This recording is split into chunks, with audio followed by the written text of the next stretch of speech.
A woman was about to be executed for a crime she did not commit. After sitting in the chair, she confessed something that left all the police officers terrified. The afternoon sunlight streamed through the white silk curtains in the spacious bedroom of the Foster mansion, softly illuminating Mrs. Margarita's wrinkled face. The 82-year-old lady rested in her ornate bed, while Elizabeth Walker, her nurse for 3 years, gently adjusted the pillows. The room, decorated with antique furniture and family photographs, was filled with the peaceful sound of the elderly woman's breathing and the subtle aroma of fresh flowers that Elizabeth always made sure to bring. The nurse smiled as she saw her patient slowly open her eyes, whispering tenderly, "Mrs. Margarita, it's time for your medicine.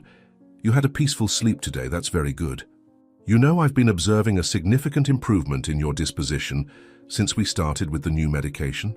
Soon you'll be walking in the garden again, I'm sure." The relationship between Elizabeth and Mrs. Margarita had transformed into something much deeper than a simple professional one. The nurse dedicated herself entirely to caring for the elderly woman, remaining at the mansion throughout the week, returning to her modest home only on weekends. As she organized the medications on the bedside table, Elizabeth fondly recalled the moments when Mrs. Margarita shared stories of her youth in the United States, the traditional parties she attended, the loves she lived. The old lady held the nurse's hand with surprising strength and spoke with a choked voice. "My dear Elizabeth, you are like the daughter I wish Vivian had been. Your dedication, your affection. Sometimes I think God put you in my life to make up for the lack of love my own daughter shows."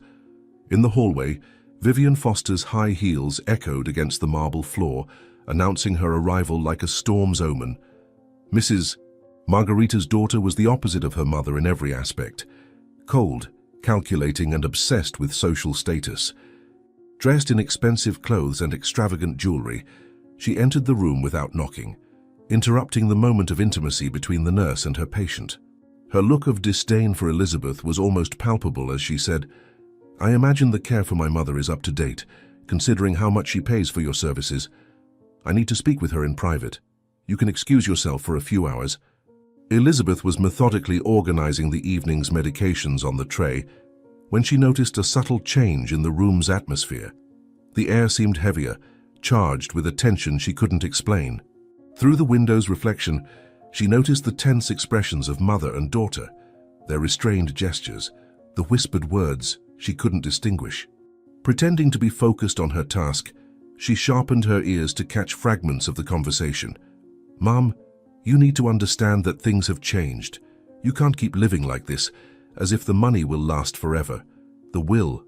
You need to consider the family's needs." In the mansion's garden, while picking some herbs for Mrs. Margarita's afternoon tea, Elizabeth couldn't shake the feeling of unease the conversation between mother and daughter had provoked. The garden, normally her refuge of peace, now seemed gloomy and threatening. Vivian's words about money and the will echoed in her mind, mingling with the stories the other employees whispered about the heiress's greed. Her thoughts were interrupted by a scream from the kitchen. "Elizabeth, come quickly. Mrs. Margarita is having a crisis." Upon returning to the room, Elizabeth found Vivian seated in the red velvet armchair, idly flipping through a fashion magazine while her mother slept. The nurse noticed something different in the air, an almost imperceptible scent of masculine perfume that didn't belong to any of the house's residents. She approached the bedside table and realized the medications had been rearranged, subtly different from how she had left them. With her heart racing, she questioned, "Mrs. Vivian, has anyone else been in the room while I was in the garden? I noticed the medicines have been tampered with, and that can be very dangerous for your mother's health." The silence that followed was thick as fog on a winter morning. Vivian slowly raised her eyes from the magazine, her face a mask of false concern. "Dear Elizabeth, I think you've been working too hard. You're starting to imagine things. No one but me has been here, and I certainly wouldn't mess with my own mother's medication. Perhaps it's time to consider an extended leave, for your own good." That night, as she prepared the last dose of medication for the day, Elizabeth couldn't shake the feeling that something terrible was about to happen. Her hands trembled slightly as she checked each bottle, each pill, searching for any sign of tampering. The room was silent, except for Mrs. Margarita's soft breathing and the ticking of the antique clock on the wall. The nurse held her patient's hand with affection and whispered, "Don't worry, Mrs. Margarita. As long as I'm here, nothing bad will happen to you. I promise I'll protect you, even if it means facing your own daughter." Elizabeth's words floated in the air like a solemn promise as she prepared for another night of vigil. Outside the window, the shadows of trees danced in the garden, casting mysterious shapes on the bedroom walls. The nurse settled into her usual armchair, her notebook in her lap, ready to record any changes in her patient's condition. Her thoughts wandered between concern and determination as she murmured to herself, "Something is very wrong happening in this house, and I need to find out what it is before it's too late. For you, Mrs. Margarita, I'll go all the way." The early morning hours dragged on at the Foster mansion when Elizabeth noticed an unusual commotion in the hallway. The almost imperceptible sound of footsteps trying to be silent caught her attention. Rising from her armchair carefully so as not to wake Mrs. Margarita, the nurse approached the bedroom door, her heart pounding against her chest. Her deep, unfamiliar man's voice whispered something incomprehensible, mixed with Vivian's authoritative tone. "It needs to be done tonight. We can't wait any longer. The will be altered tomorrow." Elizabeth held her breath, trying to capture more details of the conversation, when a creak of the wood under her feet gave her away. The hallway plunged into a sepulchral silence when Vivian abruptly opened the bedroom door, finding Elizabeth standing there. The eyes of Mrs. Margarita's daughter shone with a contained fury, her perfectly painted nails drumming against the wooden door as she said, "What are you doing awake at this hour, Elizabeth? I thought we had agreed that you needed more rest." "You know, I've been thinking that perhaps it would be better to hire a second nurse to split your shifts. It's not healthy for anyone to be so obsessively vigilant." In the dimness of the room, Elizabeth began to notice small alterations in the medication bottles she had organized earlier.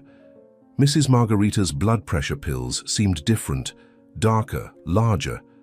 With trembling hands, the nurse examined each bottle, her stomach churning as she confirmed her suspicions. Turning to Vivian, who was still watching her from the doorway, she questioned with a firm voice, "Mrs. Vivian, has anyone other than you been tampering with Mrs. Margarita's medications?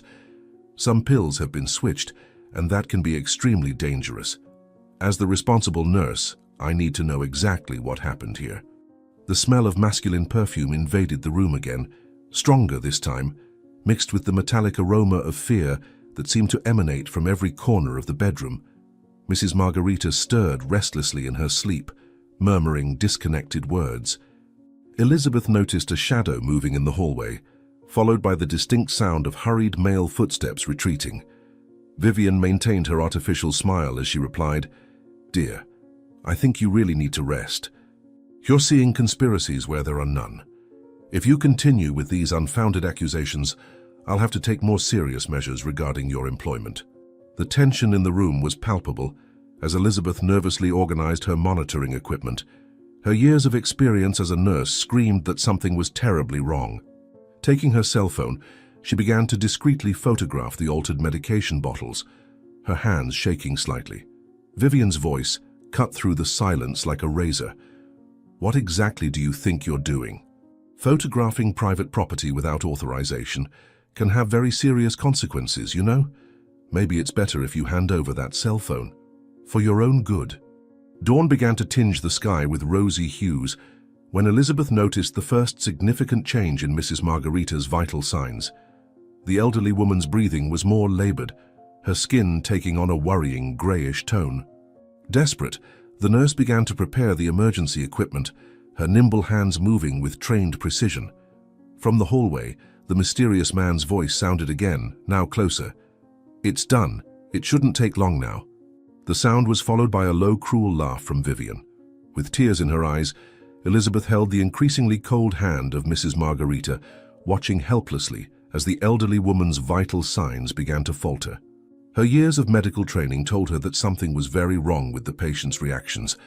This was not a natural deterioration. Leaning over her patient, she whispered desperately, "Mrs. Margarita, please hold on. I'll get help. I'll prove what they're doing to you. I can't let this happen." The heart monitor began to emit increasingly frequent alert signals, its monotonous beep echoing through the walls of the room like an ominous omen. Elizabeth ran between the medical equipment, trying to stabilize her patient, when Vivian entered the room, her face a mask of false concern. "What's happening to my mother? You should be taking care of her." "If anything happens, it will be your responsibility, Elizabeth. After all, you're the nurse responsible for the medications, aren't you?" As the morning light finally flooded the room, Elizabeth realized she was alone in her struggle. Her eyes burned with unshed tears as she watched Mrs. Margarita's vital signs continue to drop. From the hallway, she could hear Vivian on the phone, her voice laden with false distress. "I need an ambulance immediately. The nurse. She must have done something wrong with the medications. My mother is dying." Despair took hold of Elizabeth as she realized the macabre plan unfolding. "My God, they're not just killing Mrs. Margarita, they're framing me for the crime." The sound of the approaching ambulance siren cut through the morning air like an ominous omen. Elizabeth, her hands shaking and her uniform stained with sweat, stared fixedly at the tampered medication bottles, knowing they were the only proof of her innocence. With a voice choked by fear and anger, she muttered to herself, "I won't let them destroy 2 lives tonight. I'll prove my innocence and bring justice for Mrs. Margarita, even if it's the last thing I do in this life." Donna Margarita's bedroom transformed into a chaotic scene with the environment. Elizabeth remained by the bedside, her hands still clutching the altered medication bottles, as she watched the professionals initiate emergency procedures. The team leader, after quickly checking the rapidly deteriorating vital signs, cast a questioning look at the nurse. "What medications were administered in the last 12 hours? We need to know exactly what happened here." Before Elizabeth could respond, Vivian intervened, her voice laced with venom. "Ask her. She's the one in control of everything. In fact, I've been noticing some strange behaviors in the last few days." The minutes that followed seemed to drag like hours as the medical team fought to stabilize Donna Margarita. Elizabeth desperately tried to explain about the altered medications, the suspicious conversation she had overheard, the mysterious man, but her words seemed to get lost in the chaos of the moment. The sound of emergency equipment filled the room, mingling with Vivian's theatrical sobs, who was now speaking on the phone. "Miguel, come quickly. Something terrible has happened to Mum, and I think we've finally discovered why she's been feeling so unwell lately. That nurse." The heart monitor emitted a shrill, continuous sound that froze the blood of everyone in the room. Elizabeth watched, paralyzed, as the paramedics initiated resuscitation maneuvers. Her hands tightly gripped the medication bottles, her only proof when she felt someone violently rip them from her fingers. Turning quickly, she caught only a glimpse of a male figure disappearing through the door, taking with him her only hope of proving her innocence. The rough, unknown voice still echoed down the hallway. "It's done. Take care of the rest." The medical team leader lowered his head, switching off the equipment with a heavy sigh. Time of death 6:45. At that very moment, as if they had rehearsed, 2 police officers entered the room. Vivian, her face a mask of studied pain, dramatically pointed at Elizabeth. "It was her.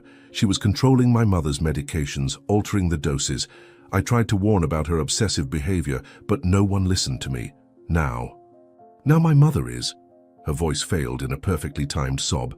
As the officers approached, Elizabeth felt the world crumbling around her. Her legs were trembling, but her voice remained steady as she said, "You don't understand. I love Donna Margarita like a mother. Someone switched the medications overnight, I can prove it." But as she searched for the bottles, she realized all evidence had disappeared. In its place, she found only the original medications, perfectly organized, as if they had never been tampered with. The sound of the handcuffs closing around her wrists seemed distant, unreal, as Elizabeth gazed at Donna Margarita's lifeless body. Vivian organized the papers on the side table, discreetly including what appeared to be a will among them.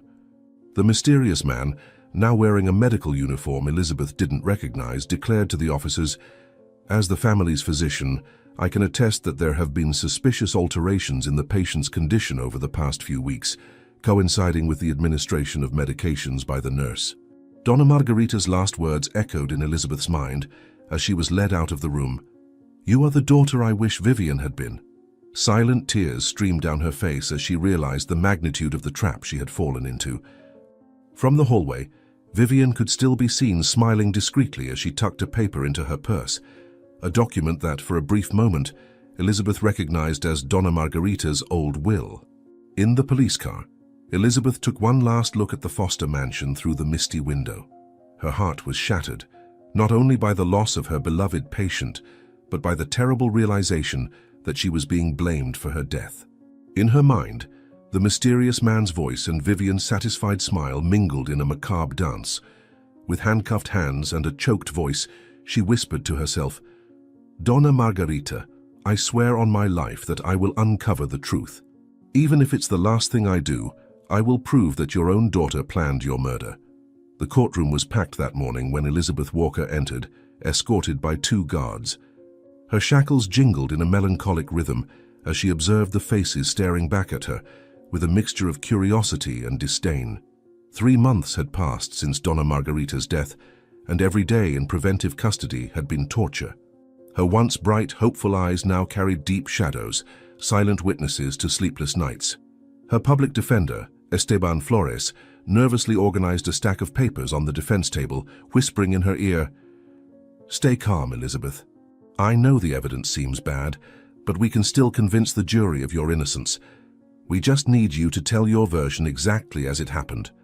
In the front row of the audience, Vivian Foster sat like a queen on her throne, wearing an elegant black ensemble that seemed more like a party outfit than mourning attire.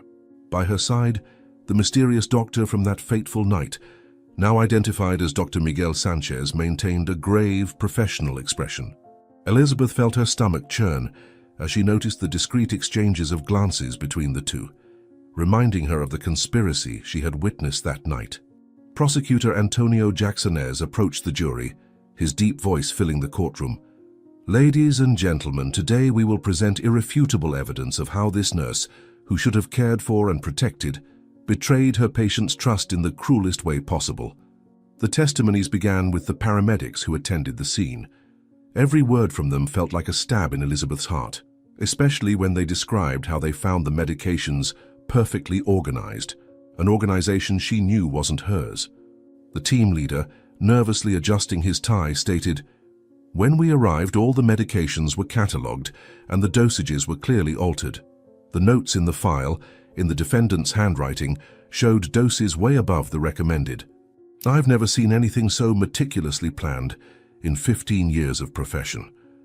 The presentation of physical evidence was a parade of manufactured proof that made Elizabeth feel like she was in a nightmare.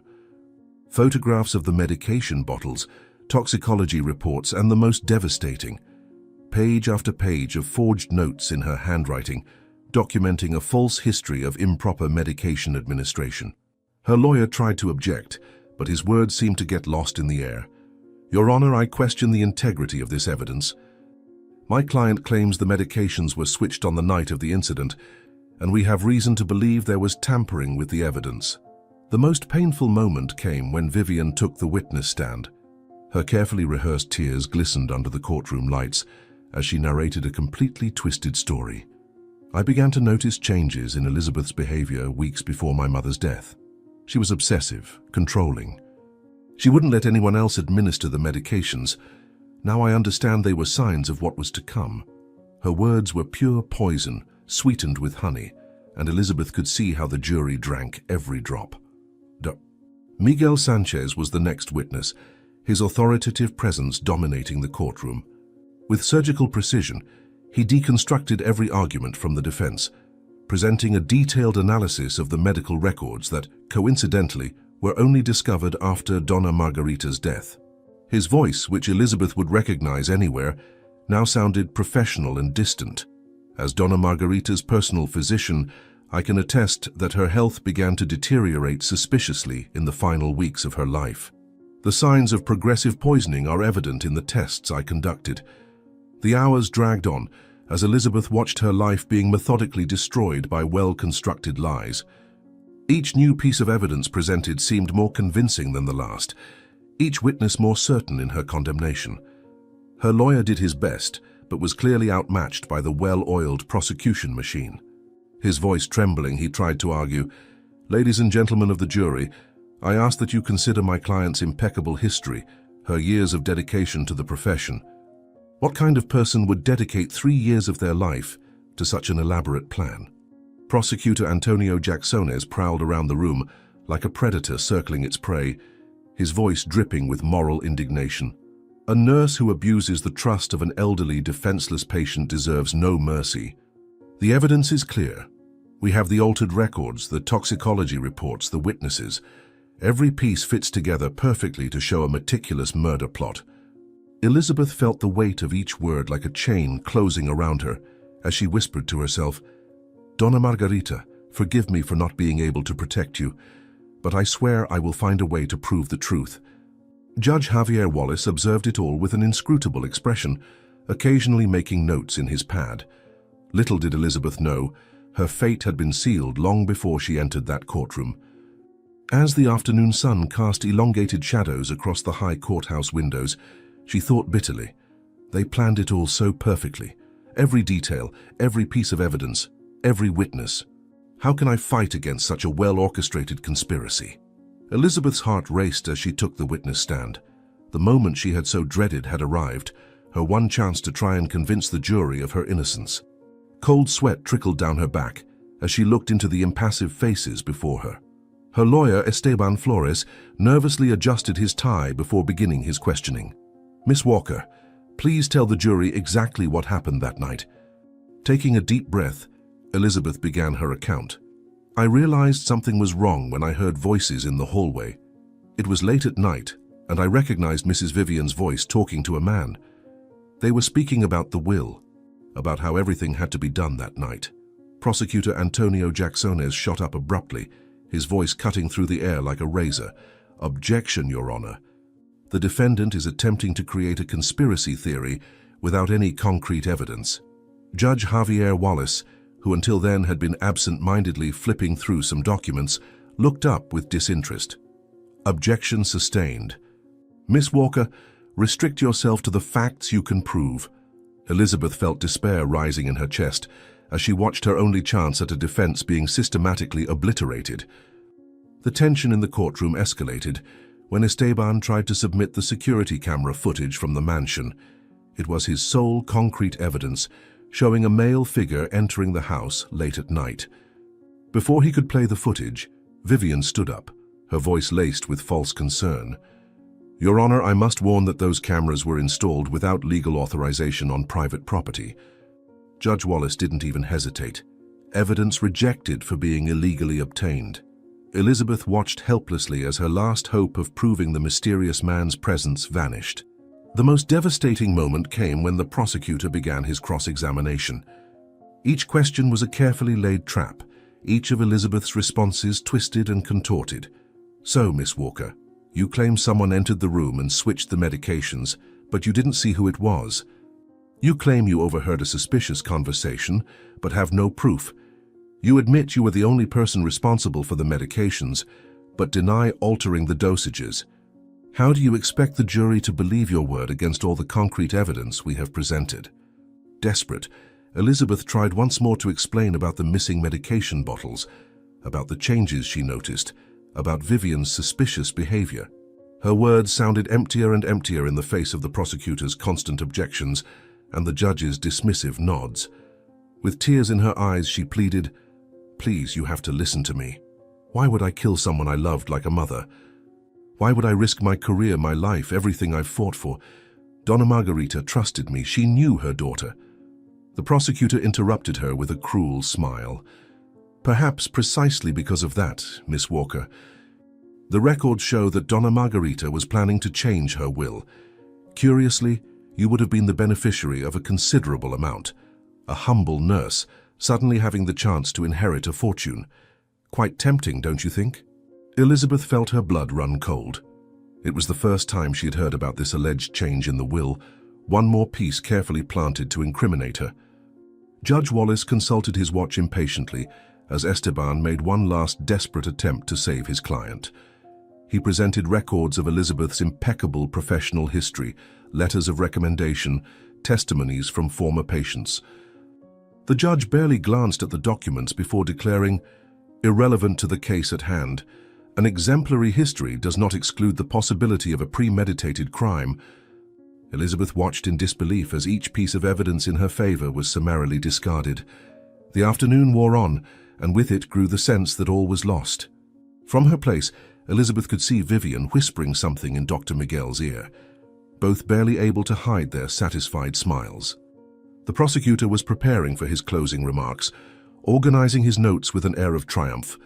"Ladies and gentlemen of the jury, what we see here today is the portrait of a heinous betrayal. A professional who used her knowledge not to heal but to kill." At the defense table, Esteban whispered words of consolation that rang hollow. "We still have the appeals process, Elizabeth. I won't give up fighting for you." But both knew it was a lost battle. Judge Wallace had already made his position clear, systematically ignoring any evidence that might benefit the defense. Elizabeth thought bitterly, they even bought the judge. How many more people are involved in this conspiracy? The sun was beginning to set, casting orange shadows through the courtroom windows, when the prosecutor made his final statement. "Society expects healthcare professionals to be guardians of life, not messengers of death. Today we have the opportunity to serve justice, to show that no one is above the law." Elizabeth closed her eyes, her last hopes crumbling like a sandcastle. "God, please don't let them win.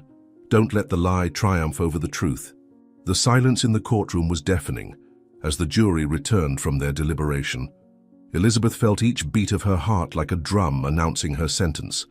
The hours of waiting had been a torture, each minute dragging like an eternity. She watched the 12 solemn faces that would decide her fate, searching in vain for any sign of compassion or doubt. The jury foreman, a gray-haired gentleman, rose with a trembling paper in his hands.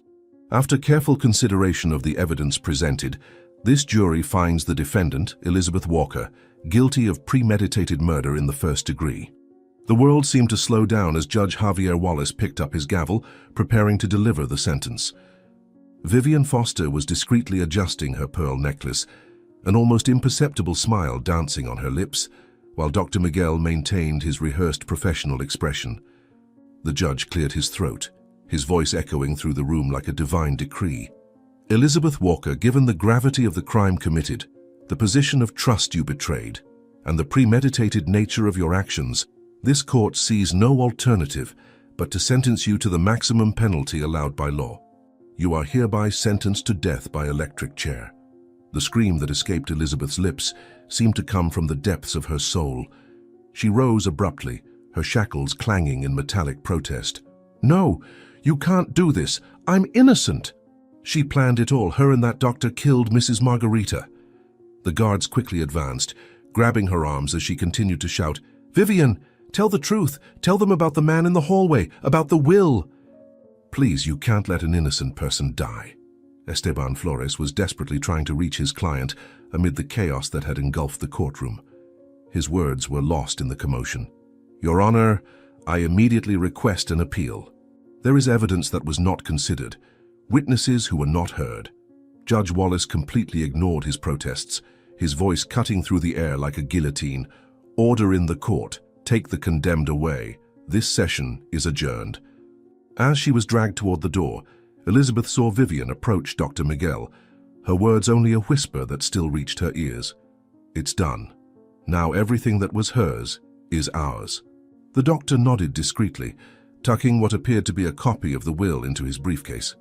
In that moment, the terrible reality of the conspiracy hit Elizabeth with full force. It wasn't just about killing Mrs. Margarita, it was about utterly destroying anyone who might threaten their plans. The courthouse hallway seemed endless as Elizabeth was led away by the guards. Her legs could barely support her, but her voice did not cease. "Please, someone needs to hear me. They planned everything. The doctor was there that night. He switched the medications. Vivian organized it all to get the inheritance."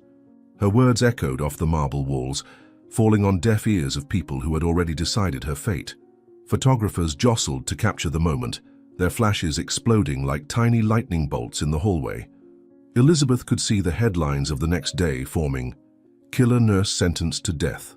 Her life, her reputation, everything was being destroyed before her eyes, while the true killers walked free, protected by their money and influence.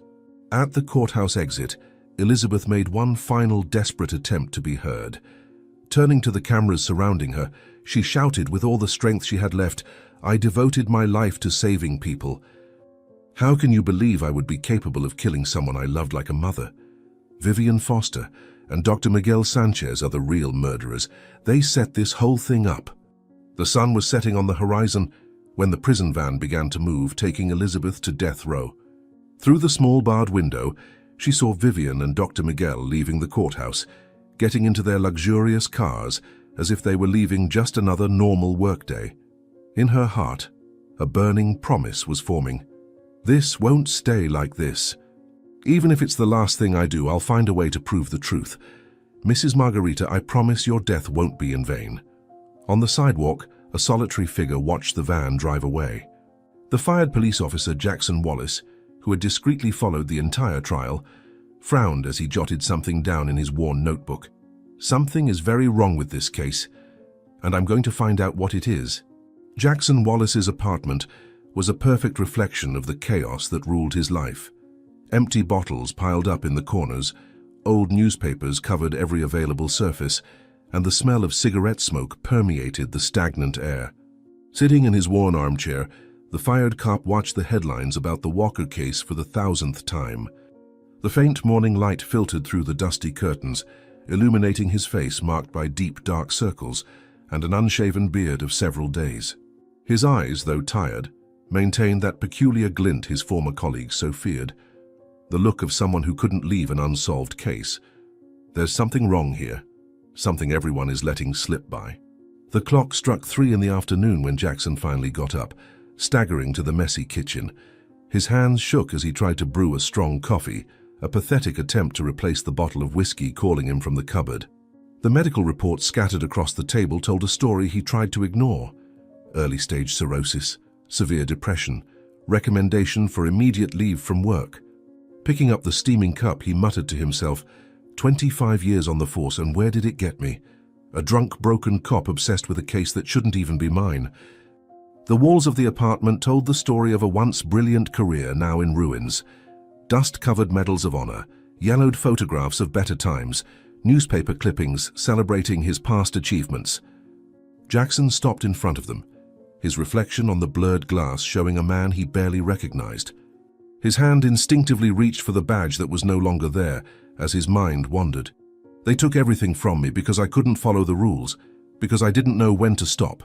But this time there's something different. The case of the convicted nurse had captured his attention from the very first moment. There was something about the story that didn't fit, details that seemed too perfectly aligned. Jackson began to spread the newspaper clippings on the floor, creating an improvised timeline. His hands were still shaking, but his eyes were focused like they hadn't been in months. An exemplary nurse, no criminal record, devoted to the patient for 3 years, and suddenly decides to kill her? It doesn't make sense. It's too clean, too organized. The sun was already setting when Jackson found the first strange detail. In a small, almost imperceptible footnote, there was a mention of the family doctor, Dr. Miguel Sanchez, taking over the case only 2 weeks before Mrs. Margarita's death. Picking up his worn notebook, he began to make frantic notes. Why change the trusted doctor so close to the end? And why did no one question this during the trial? The hours dragged on as Jackson delved deeper and deeper into the case. Each new discovery seemed to lead to more unanswered questions. His old police instincts, dulled by alcohol and depression, began to awaken. Getting up with difficulty, he started creating an improvised mural on one of the walls, connecting reports with pieces of string. There's a pattern here, something they don't want anyone to see. But what? The clock was nearing midnight when the first bottle of whiskey was opened. Jackson knew he was breaking his sobriety promise, but the tremor in his hands was becoming unbearable. As the amber liquid burned his throat, his eyes never left the mural he had created. What kind of murderer leaves so much evidence? It's like someone carefully planted each clue. But who would have so much to gain from the death of a wealthy elderly woman? A loud knock on the door startled him. His neighbor, annoyed by the noise of his nightly investigation, was shouting threats from the hallway. Jackson barely heard him, his eyes fixed on a photograph from the courthouse, Vivian Foster, the victim's daughter, talking with Dr. Sanchez at the back of the room. There was something about their body language, an intimacy that seemed out of place. They knew each other, but from where? And for how long? The distant sound of sirens brought him back to reality. Jackson watched his reflection in the dark window, a ruined man, battling his own demons while trying to solve a mystery no one else seemed interested in investigating. Picking up his phone, he began to dial a number he hadn't used in months. "Florence, I need your help. I know I have no right to ask anything after everything, but there's an innocent woman about to die, and I think I've found something no one else saw." The whiskey bottle was almost empty when Jackson felt the first wave of nausea. His hands were shaking so hard he could barely hold the phone, while Florence's voice on the other end of the line grew more distant. His former partner, now a homicide investigator, tried to make sense of his disjointed words. "Jackson, you need to calm down. You're drinking again, aren't you? I can't help if you're not sober." Staggering to the bathroom, he stared at his reflection in the stained mirror. "Florence, you don't understand. There's something big going on here. That nurse, Elizabeth, she was used. Someone planned all of this." The sound of the phone hitting the wall echoed through the empty apartment. Jackson slid to the floor, his head spinning as familiar demons haunted him. Images of old cases, faces of victims he couldn't save, moments of weakness that cost his career. It all blended together in a macabre dance in his mind. Through the alcoholic haze, a voice in his head screamed louder and louder. "Get up! An innocent woman will die if you don't do something. It's your last chance to do the right thing." The digital clock blinked 3:40 in the morning when Jackson finally managed to drag himself back to his makeshift mural. His red eyes scanned the connections he had traced, desperately searching for the pattern he knew was there.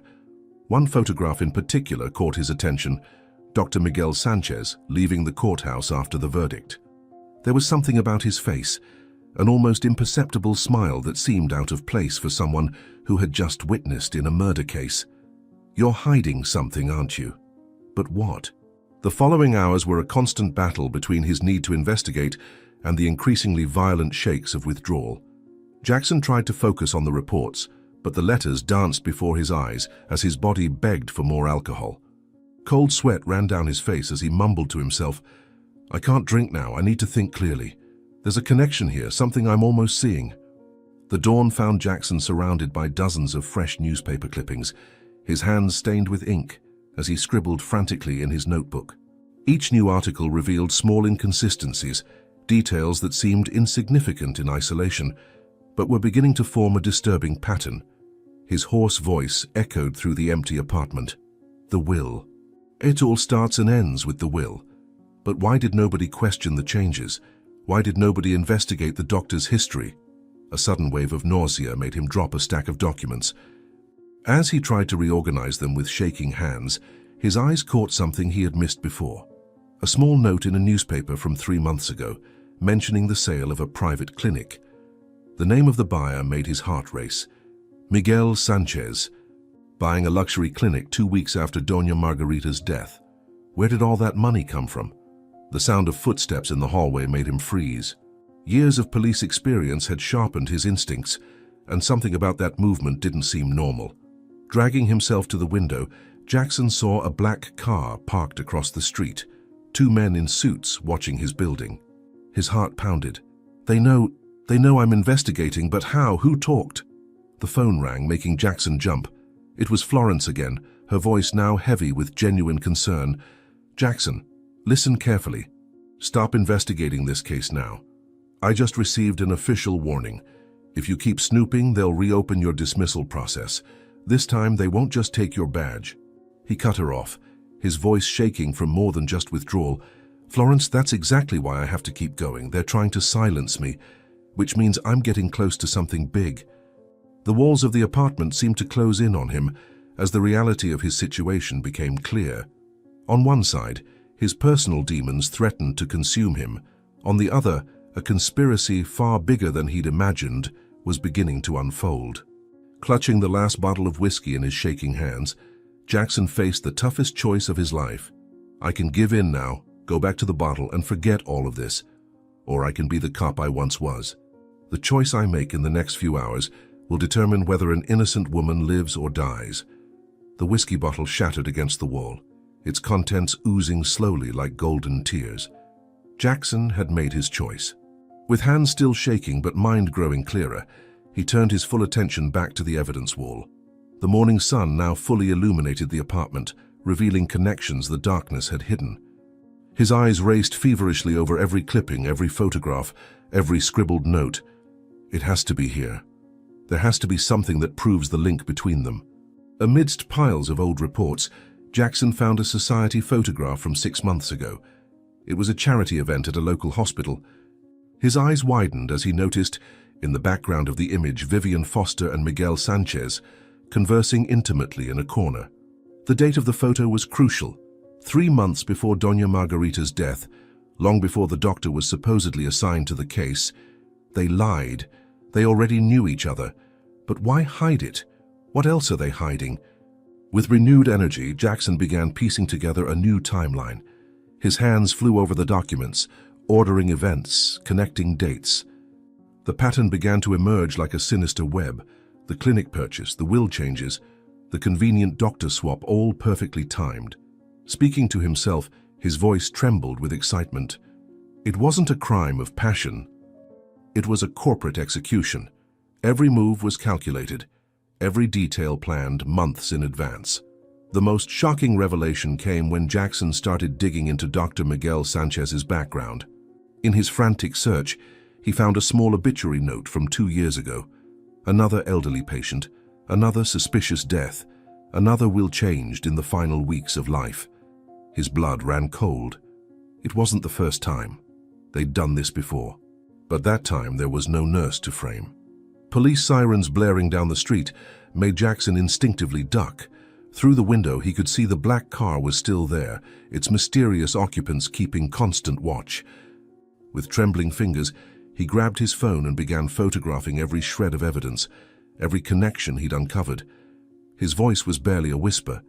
If anything happens to me, someone needs to know the truth.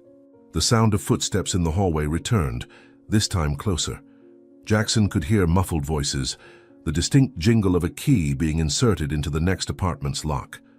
Quickly he began stashing the most damning evidence into an old folder. His heart was pounding so hard it felt like it might burst. They're getting closer, but they can't stop me now. Not when I'm this close. That's when his eyes caught something he'd missed before. In the courtroom photo, partially hidden behind Vivian, was a document slipping from her file. Using a magnifying glass, Jackson could just make out part of the header. Partnership agreement, clinic. The rest was blurred, but it was enough. His hands shook as he made the final connection. The clinic. It wasn't just a bribe. It was payment for a hit. The sound of shattering glass in the hallway made him jump. Jackson grabbed the evidence folder, his brain working feverishly to find an escape route. The voices were even closer now, no longer trying to hide. With trembling hands, he typed one last message to Florence. I found the link. The clinic is the key to everything. If anything happens to me, look into Isabel Foster's obituary 2 years ago. Same doctor, same M.O. The doorknob of his door began to turn slowly. Jackson took one last look at his mural, at the connections he had made, at the truth he had uncovered. A bitter smile formed on his lips as he whispered, Elizabeth Walker, you're not alone in this fight, and now I have a way to prove your innocence. The apartment door opened violently. The morning light invaded Jackson's apartment through the foggy windows, illuminating the transformation the place had undergone overnight. What was once just a chaotic living room had now become an improvised investigation center. The main wall, once covered with damp stains, now displayed an elaborate map of connections.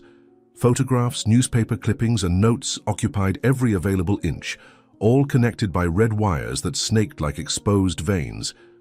Jackson, now on his 3rd day of sobriety, adjusted a new photograph to the mural while muttering to himself, every murder has a pattern, a signature, and this one has all the marks of a professional operation. Florence arrived at the apartment carrying 2 paper bags, one with strong coffee, and the other with the files she had managed to borrow from the department. Her face showed a mixture of concern and admiration at the dedication of her former partner. Jackson's deep dark circles and still trembling hands betrayed his struggle against addiction, but his eyes shone with a clarity she hadn't seen in years. Depositing the files on the makeshift table, she commented, "Jackson, you're stirring up a hornet's nest. Half of these documents are confidential and the other half, well, let's just say some powerful people won't be happy to know we're investigating." The center of the mural showed an enlarged photograph of Mrs. Margarita Foster, surrounded by images of everyone involved in the case. Jackson had traced lines connecting each person, each event, every seemingly insignificant detail. Next to the photo of Dr. Miguel Sanchez, a series of documents detailed the recent acquisition of his private clinic. Close to this, reports on Vivian Foster revealed a pattern of suspicious business dealings and questionable political connections. From his worn chair, Jackson observed the mural intently as he shared his findings. "Look at this, Florence. In the last 5 years, 4 wealthy elderly people died under similar circumstances. In each case, there were suspicious alterations to wills, sudden changes of doctors, and always someone convenient to blame." The hours dragged on as they delved deeper and deeper into the investigation. Florence methodically organized each new document, creating a detailed timeline of events. Her investigator training helped her see patterns others might have missed. With a cup of cold coffee in hand, she pointed to a series of disturbing coincidences. "Jackson, did you notice? In each case, there was a healthcare professional who was blamed. A nurse, a nursing assistant, even a physical therapist. They all had spotless records until they were accused, and they were all tried by the same judge." A sound from the hallway made Jackson approach the door cautiously. Through the peephole, he saw only the mailman walking away. Upon opening the door, he found a brown envelope with no return address. Inside, a single photograph, his apartment photographed from the street, with the living room window clearly showing his investigation mural. On the back, a simple message, "Some cases must remain closed." Showing the photo to Florence, his voice trembled, not with fear but with certainty. "We're close to something big. They wouldn't bother threatening us if we weren't on the right track." The afternoon wore on when Florence discovered something in the files about Judge Javier Wallace. In recent years, his rulings in cases involving certain companies followed a suspicious pattern. Even more intriguing were the frequent trips he took to the same luxury resort where Vivian Foster used to spend her weekends. Sharing her findings with Jackson, she whispered, "This goes way beyond a simple murder. We're talking about an entire network of corruption and power." Jackson paid special attention to the records from the night of the murder. Something about the official report bothered him. The technical precision with which the medications were tampered suggested knowledge not just of medicine, but of police procedures as well. Someone who knew exactly how a poisoning investigation would be conducted. As he studied the details, he shared his theory with Florence. The killer is no amateur. They knew exactly how to plant the evidence, how to manipulate the crime scene. That kind of knowledge requires inside access to the department. The shadows of night began to stretch when Florence found a disturbing connection. In her search for patterns, she had discovered that the same police officer appeared peripherally in several of the previous cases, always as a secondary witness, never as the lead investigator. Before she could delve deeper into her discovery, a sound of breaking glass in the hallway made them freeze. Jackson quickly turned off the lights, whispering, "Someone's watching us, and this time, they don't just want to scare us." The silence that followed was deafening. Jackson and Florence remained motionless in the dark, their hearts pounding so loudly they seemed to echo off the walls. Years of police experience told them they were in real danger. With calculated movements, Jackson began gathering the most important evidence into a folder, whispering to his partner, "We need to get everything out of here. They're not going to give us much more time." A new envelope slid under the door, this time containing only a newspaper clipping. The news of Elizabeth Walker's death sentence by electric chair. The words 2 weeks were scrawled in red over the headline. Jackson felt his stomach turn. "Time's running out, Florence. We've got 2 weeks to stop an innocent woman from being executed for a crime she didn't commit." The night had completely set in when the first shot pierced through the window of Jackson's apartment. The glass exploded into thousands of fragments, while he and Florence threw themselves to the ground. The bullet hit the center of the mural precisely, piercing through Donna Margarita's photograph. Crawling to a more protected corner, Jackson pulled his old gun from the drawer while whispering to Florence, "This is no longer a warning. They are trying to silence us. We need to get all the evidence out of here now. Jackson's phone rang, cutting through the tense silence that had settled. The voice on the other end was deep and controlled. Investigator Wallace, your reputation has always been that of someone who knows how to recognize a lost cause. I suggest you reactivate that instinct. There are certain cases that must remain resolved. Consider the shot as a friendly reminder that not everyone has as much patience as I do. Jackson felt his blood boil as he replied, "Who is speaking? How did you get this number?" Florence was working quickly, putting crucial documents in a folder while scanning others with her phone. Her hands trembled slightly, but years of police training kept her focused. A noise in the hallway made her stop, heavy footsteps approaching. Her voice was just a whisper. "Jackson, someone else is coming. We need an escape route. They can't get this evidence, not after what we discovered about the judge and that corrupt cop." The second shot came from the hallway, piercing through the apartment door. Jackson pushed Florence behind a cabinet as he yelled, "Get down!" The bullet went straight through where she was standing seconds before. Amid the chaos, Jackson noticed something familiar about the gunshot sound. It was a standard police firearm.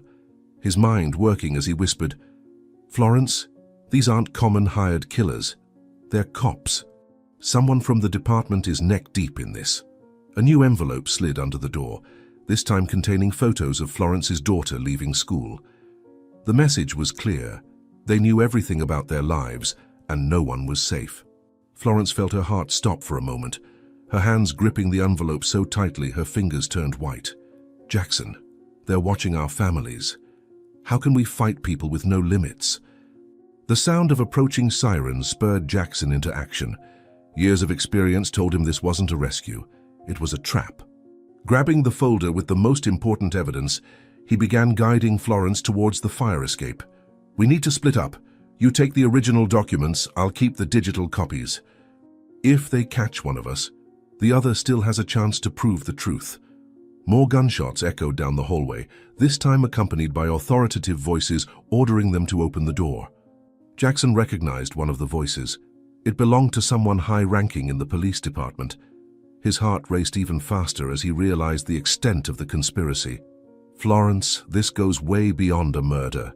It's an organized operation, with powerful people protecting something much bigger." Jackson's phone vibrated with a text message. It was a photo of his mother's apartment, followed by a simple text, "Last chance. Stop now or we start with the ones you love." His hands shook with rage as he showed the message to Florence. "They know we're close. They know we discovered the connection between Judge Wallace, Vivian, and that mysterious cop who always shows up in the cases." A loud bang on the door announced that time was up. They were breaking in. Jackson pushed Florence towards the fire escape, handing her a flash drive. "Here's everything we found. Go to that place we used to meet for old cases. Don't trust anyone at the department." Florence hesitated for a moment before disappearing into the darkness, her last words almost lost in the chaos. "Jackson, don't do anything stupid. Elizabeth Walker needs us alive." The door finally gave way, and armed men stormed the apartment. Jackson stood motionless in the center of the room, his hands raised as he watched familiar faces among the intruders. Cops he'd known for years, now acting like mercenaries. A familiar voice cut through the silence. "Jackson Wallace, you're under arrest for obstruction of justice and interference with a closed case. Don't make this worse for yourself. Forget everything you found out about Walker." Jackson was sitting in a cold interrogation room, his hands cuffed to the metal table. Through the reflection in the two-way mirror, he could see the deplorable state he was in. Bruised face, torn shirt, a trickle of blood running down his temple. The last 12 hours had been a nightmare of aggressive interrogations and veiled threats. But in his mind, only one thing mattered. Florence had escaped with the most important evidence, and he needed to buy her time. Staring at his reflection, he muttered, "Bring it on. I'm not giving you what you want." The police chief, Antonio Hernandez, entered the room carrying a thick folder, Jackson's professional history. His normally friendly face now bore a studied mask of disappointment as he sat down. "Jackson, I'm going to be direct. Your obsession with the Walker case is hurting a lot of people. Judge Wallace called personally, concerned about your parallel investigations. You're digging your own grave, and for what? For a convicted killer." In the last hours of investigation before the raid, Jackson had found something disturbing. Records of suspicious bank transfers between shell companies linked to Vivian Foster and accounts that could be connected to Judge Wallace. It was all circumstantial, nothing he could prove in court, but the patterns were too clear to be a coincidence. Keeping his expression neutral, he replied, "I'm just doing my job, or at least the job no one else had the guts to do." A new officer walked into the room, whispering something into Antonio's ear. Jackson noticed a subtle shift in his expression. Something had gone wrong with their plans. The police chief tried to maintain his composure as he slid a photograph across the table. It was Jackson's investigation board, completely destroyed. His voice carried a thinly veiled threat. "We didn't find anything at your apartment. No evidence, no documents. Where is it all, Jackson? Where is Florence?" The mention of his former partner's name made Jackson's blood boil, but he kept his expression impassive. In his mind, he replayed the connections he had uncovered. The pattern of deaths of wealthy elderly victims, always with the same modus operandi, always with the same judge presiding over the cases, always with some innocent professional to take the fall. And now, for the first time, a real threat to their operation, a nurse who had witnessed something she shouldn't have. Allowing a slight smile to form on his bruised lips, he answered, "I have no idea what you're talking about." The following hours were a game of cat and mouse. More officers came in and out of the room, each trying a different approach. Threats, promises, appeals to his conscience. Nothing worked. Jackson knew that every minute he kept them busy was one more minute for Florence to organize the evidence and find help. His mind kept going back to one detail he had noticed in the records: frequent calls between Judge Wallace's personal cell phone and a number registered to one of Vivian's companies, always on the days leading up to the suspicious deaths. The sun was already setting when Antonio returned for the last time, now with a different expression. He placed a new photograph on the table. Jackson recognized Florence's car parked outside a roadside hotel. "We haven't found her yet, but it's only a matter of time. You have a choice to make, Jackson. You can tell us where the evidence is now, or you can watch your partner get dragged into the same hole you dug." A young officer rushed into the room, handing Antonio a paper. Jackson watched his reaction closely. Something had deeply disturbed him. Taking advantage of the moment of distraction, he allowed a thought to slip out loud. "It's interesting how some patterns repeat, isn't it? Same characters, same stories. Except this time you chose the wrong victim to frame." The chief abruptly stood up, his chair scraping against the concrete floor. Before leaving, he turned to Jackson with an icy look. "You have 48 hours to hand over everything you have." After that, he left the threat hanging in the air, but Jackson barely heard him. His mind was focused on a crucial detail he had noticed in those final seconds. On the paper the young officer had brought, there was an official Department of Executions header. The date set for Elizabeth's execution had been moved up. Alone in the interrogation room, Jackson allowed a bitter smile to form on his bruised face. They were afraid, and that meant he and Florence were on the right track. He whispered to himself, "Time is running out, Elizabeth. But I promise I won't let you die for a crime you didn't commit, even if it's the last thing I do." The cold corridors of the Savannah Women's Penitentiary echoed with the metallic sound of bars being locked for the night count. Elizabeth Walker, now known only by the number 1742, huddled on her thin mattress, trying to ignore the pains that coursed through her body. 3 months had passed since her conviction, and each day was a new lesson in survival. Her once clean and tidy orange uniform, like everything in her life, now showed stains that no amount of washing could remove, physical marks of her new reality. Her thoughts wandered as she watched the shadows on the wall. "Mrs. Margarita, you wouldn't believe what your death has caused. Your daughter succeeded. She destroyed not only your life, but mine as well." Breakfast was always the first daily test of endurance.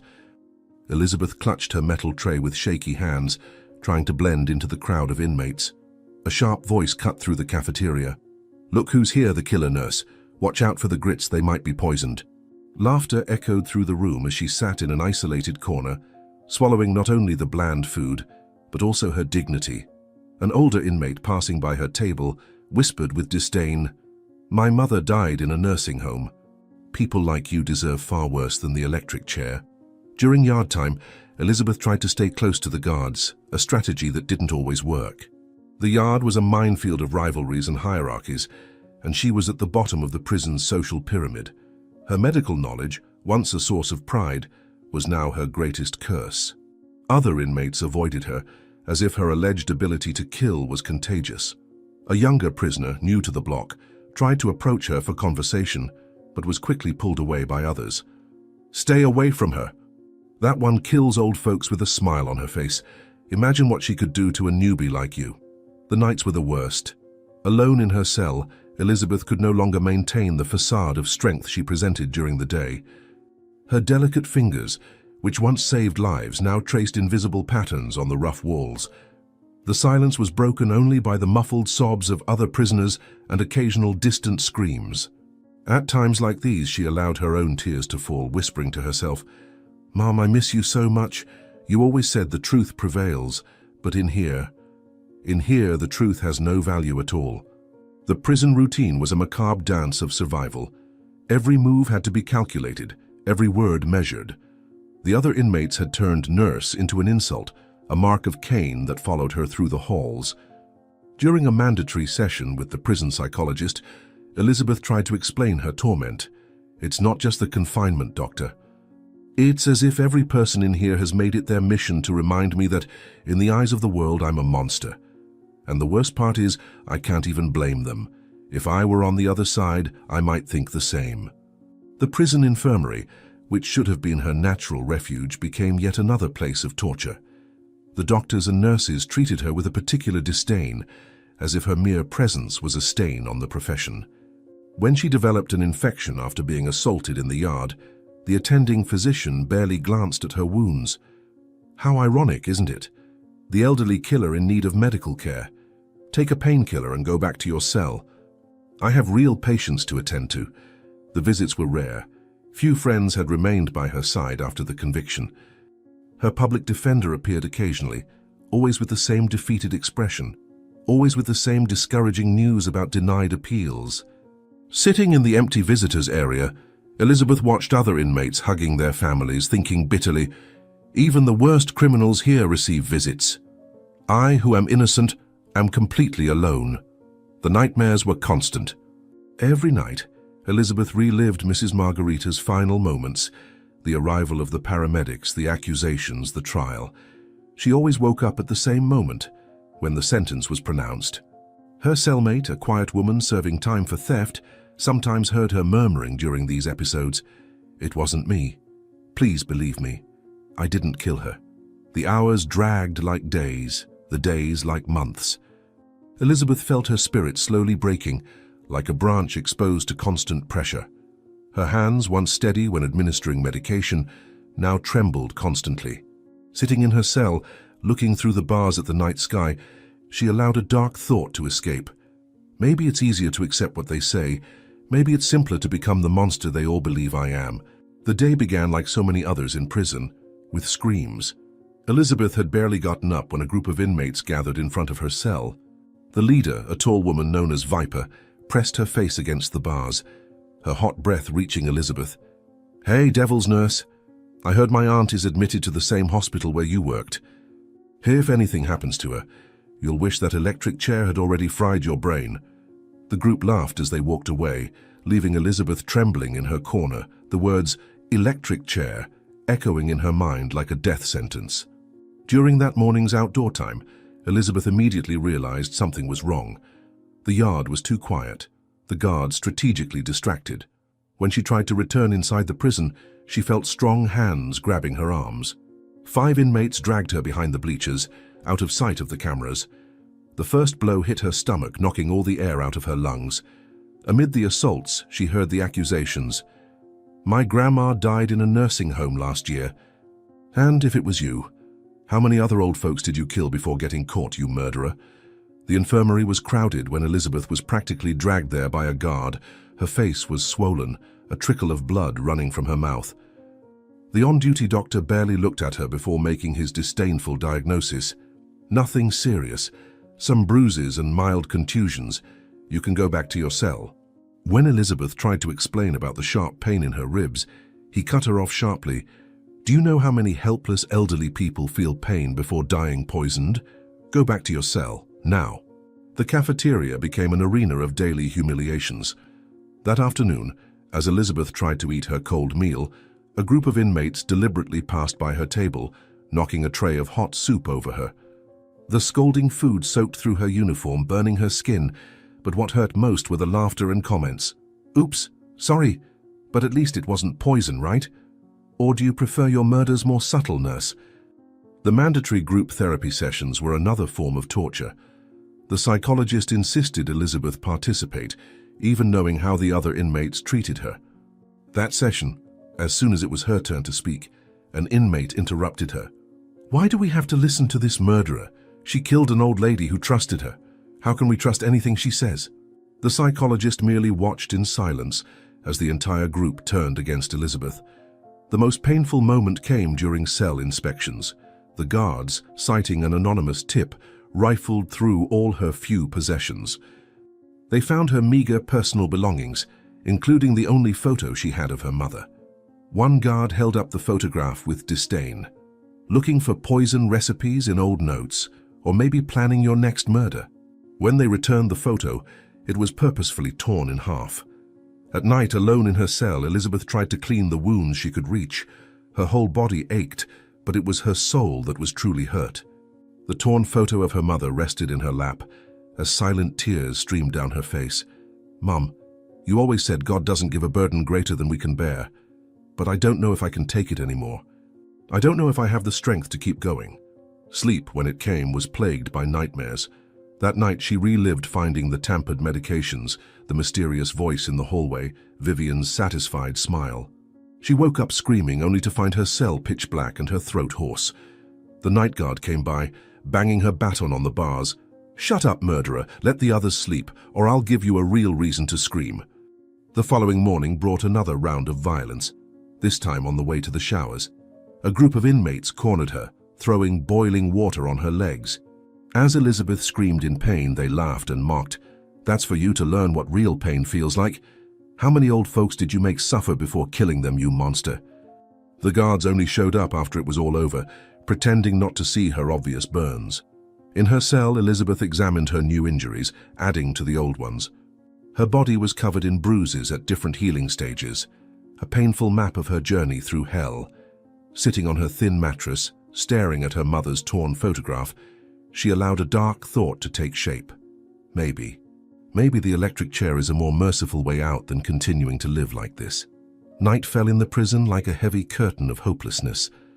Elizabeth sat on the cold floor of her cell, back against the rough wall, staring at the small piece of blade she had managed to hide after the last manual labor workshop session. The metal glinted faintly in the dim light filtering through the barred window, as if whispering promises of eternal peace. Her hands trembled as she held the object, dark thoughts invading her mind. Maybe it's better this way, ending it all before they do it for me in the electric chair. Her mother's torn photograph lay beside her, the gentle smile split in half like her own life. The orange jumpsuit was still damp from the latest cafeteria attack, where several inmates had purposefully spilled their drinks on her. Their words still echoed in her ears. "Maybe this way you'll feel a bit of the despair your victims felt, Granny Killer." Elizabeth touched the bruises on her face, remembering how no one had intervened, not even the guards. Her fingers caressed the sharp edge of the blade as she recalled the day's events. The humiliation in group therapy, where the psychologist simply watched as other inmates verbally attacked her. The prison doctor denying her painkillers for her bruised ribs, claiming killers don't deserve relief. The letter from her lawyer, informing her that her last appeal had been denied. Each memory was like a nail in her emotional coffin. The silence of the night was broken only by the sound of her own tears falling on the concrete floor. Elizabeth positioned the blade over her wrist, her hand shaking violently. "Forgive me, Mom. I'm not as strong as you always said I was. I can't bear being treated like a monster for something I didn't do anymore. I can't stand seeing the reflection of a killer I'm not in everyone's eyes." It was then that she heard a low, painful moan coming from the next cell. Initially, she tried to ignore it, focused on her own despair. But the sound came again, this time accompanied by a feeble voice. "Please, someone. I can't breathe." Elizabeth's professional instinct, dormant for months of trauma, began to slowly awaken. Approaching the wall separating the cells, Elizabeth was able to identify the source of the moans. It was Virginia Foster, a 70-year-old woman who had arrived the previous week, convicted of defending herself from a robbery that resulted in the aggressor's death. Through a small gap between the concrete blocks, Elizabeth could see the elderly woman sitting on her bed, clearly in distress. The cold metal in her hand now seemed to weigh a ton.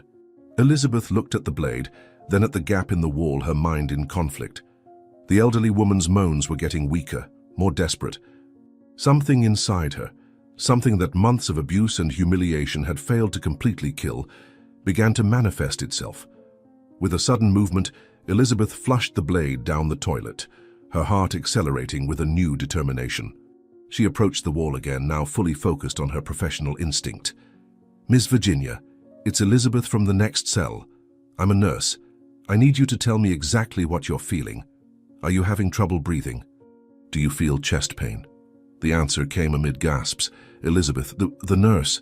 I heard the others talking about you, but it doesn't matter now.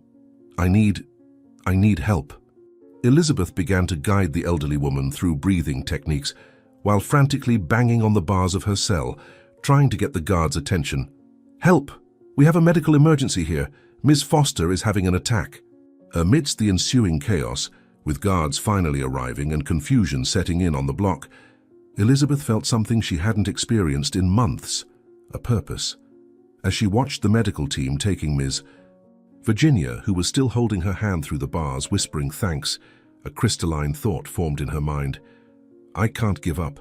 There are still people who need me. There is still good I can do, even in here. And most importantly, I need to be alive to prove my innocence and honor Mrs. Margarita's memory." The motel room on the outskirts of Savannah was not the most appropriate place to plan an infiltration into a maximum security prison, but it was the only safe place Jackson and Florence had found. The peeling walls were now covered with photos and diagrams of the prison, shift change schedules for the guards, and patrol routes.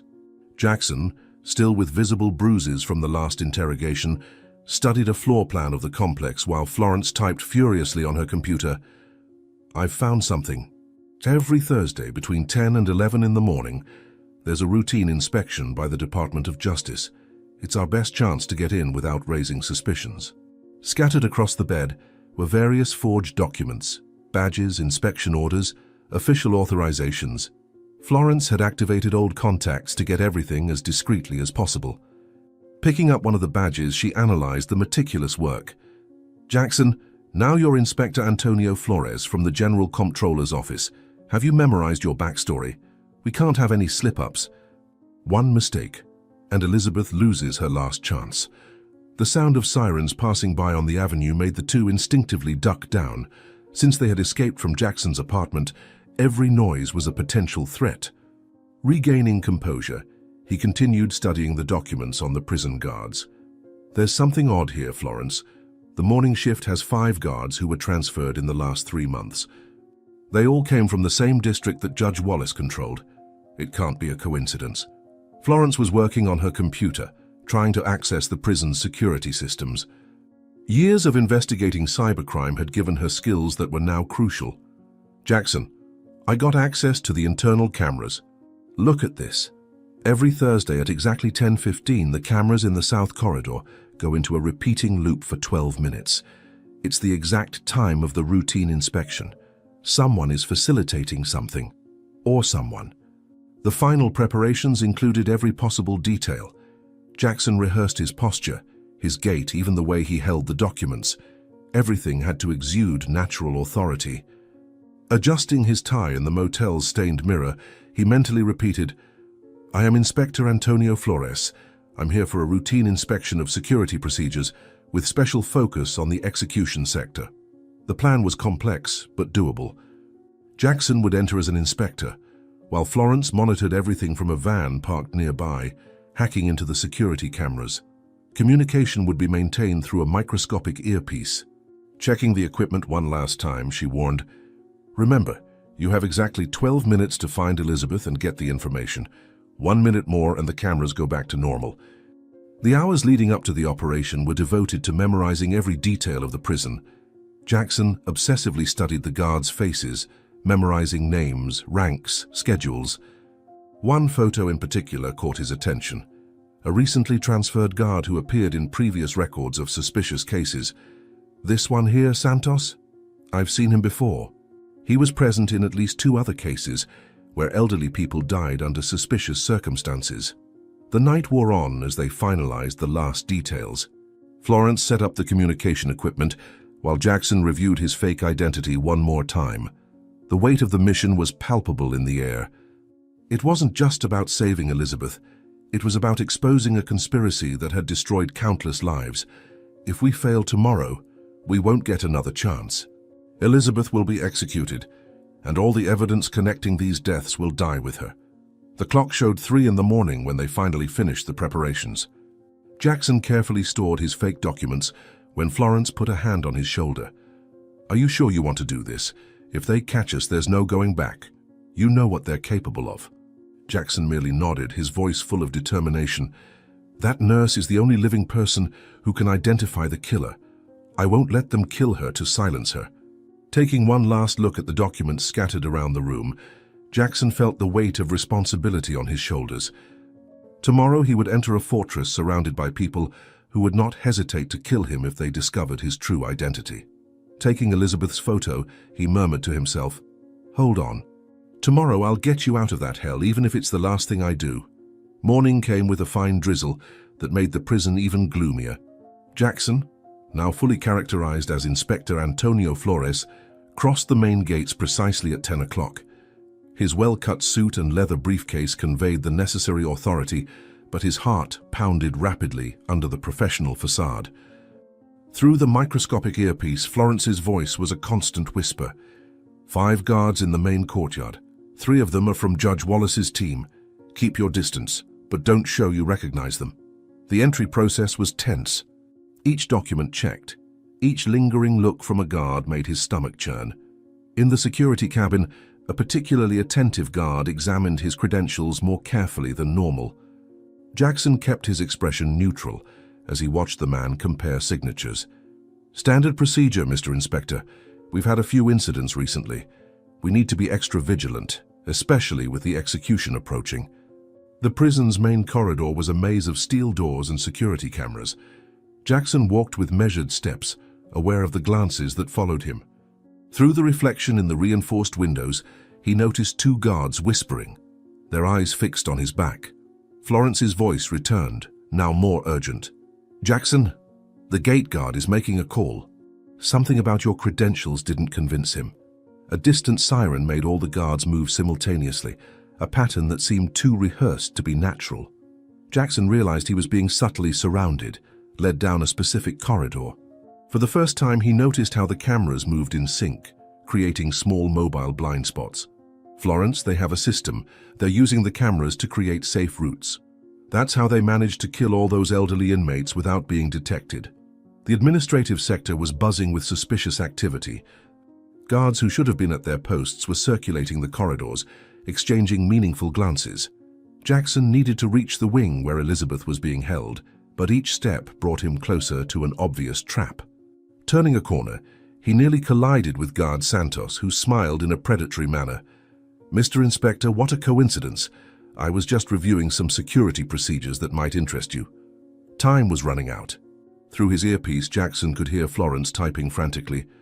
"The cameras will be back online in 7 minutes. Something's wrong. They're changing the security patterns. It's like they knew." She trailed off abruptly, and Jackson felt his blood run cold. Someone had discovered the camera system infiltration. The south corridor, his final destination, was now blocked by 3 guards feigning a casual conversation. Jackson recognized 2 of them from the files he had studied, both linked to previous suspicious deaths. He needed to think fast. Consulting his documents with feigned nonchalance, he announced loudly, "Gentlemen, I'll need to inspect the execution sector. Direct orders from the secretary's office." A palpable tension filled the air as one of the older guards approached, his hand casually resting on his holster. "Of course, Mr. Inspector. But before that, I'd like to verify a small discrepancy in your credentials." "You know how it is, standard procedure." The man's smile didn't reach his cold, calculating eyes. Jackson felt the noose tightening. Each guard in the corridor had assumed strategic positions, blocking escape routes. For the first time, he noticed small secondary cameras hidden in unlikely corners. A parallel surveillance system, invisible to those who didn't know where to look. Through his earpiece, Florence urgently whispered, "Jackson, get out of there now." They know. Somehow they know. The sound of boots in the corridor announced the arrival of more guards. Jackson kept his expression impassive as his mind worked frantically for an escape route. Meeting the gaze of the guard questioning his credentials, he allowed a slight smile to form on his lips. "Certainly, but first I need to make a call to my superior. I'm sure Judge Wallace will be interested in hearing about this." Excessive zeal. Guard Santos held Jackson's credential up to the light, his eyes narrowed in suspicion. The document, though perfectly forged, was being subjected to the most thorough examination it had ever faced. Sweat trickled down Jackson's back, but his expression remained impassive, the mask of authority perfectly maintained. For the first time, he noticed a small watermark on the guard's original badge, a detail his forgery lacked. Florence's voice sounded urgent in his ear. "Jackson, stay calm, stick to the plan, mention the judge if necessary." The corridor was tense, other guards watching the scene with veiled interest. Santos frowned, his fingers sliding over a cell phone. "You know, Mr. Inspector, something curious happened this morning. I received an alert about possible irregularities with credentials." Jackson adjusted his tie calmly, letting the silence stretch for a few seconds. When he spoke, his voice carried an authority that made Santos hesitate. "Irregularities? Interesting. Judge Wallace mentioned something similar when he personally assigned me to this inspection. He's particularly interested in certain activities here at the prison. The judge's name caused the expected effect." Santos paled slightly, his eyes quickly seeking those of the other guards. Jackson continued, his voice now lower, almost confidential.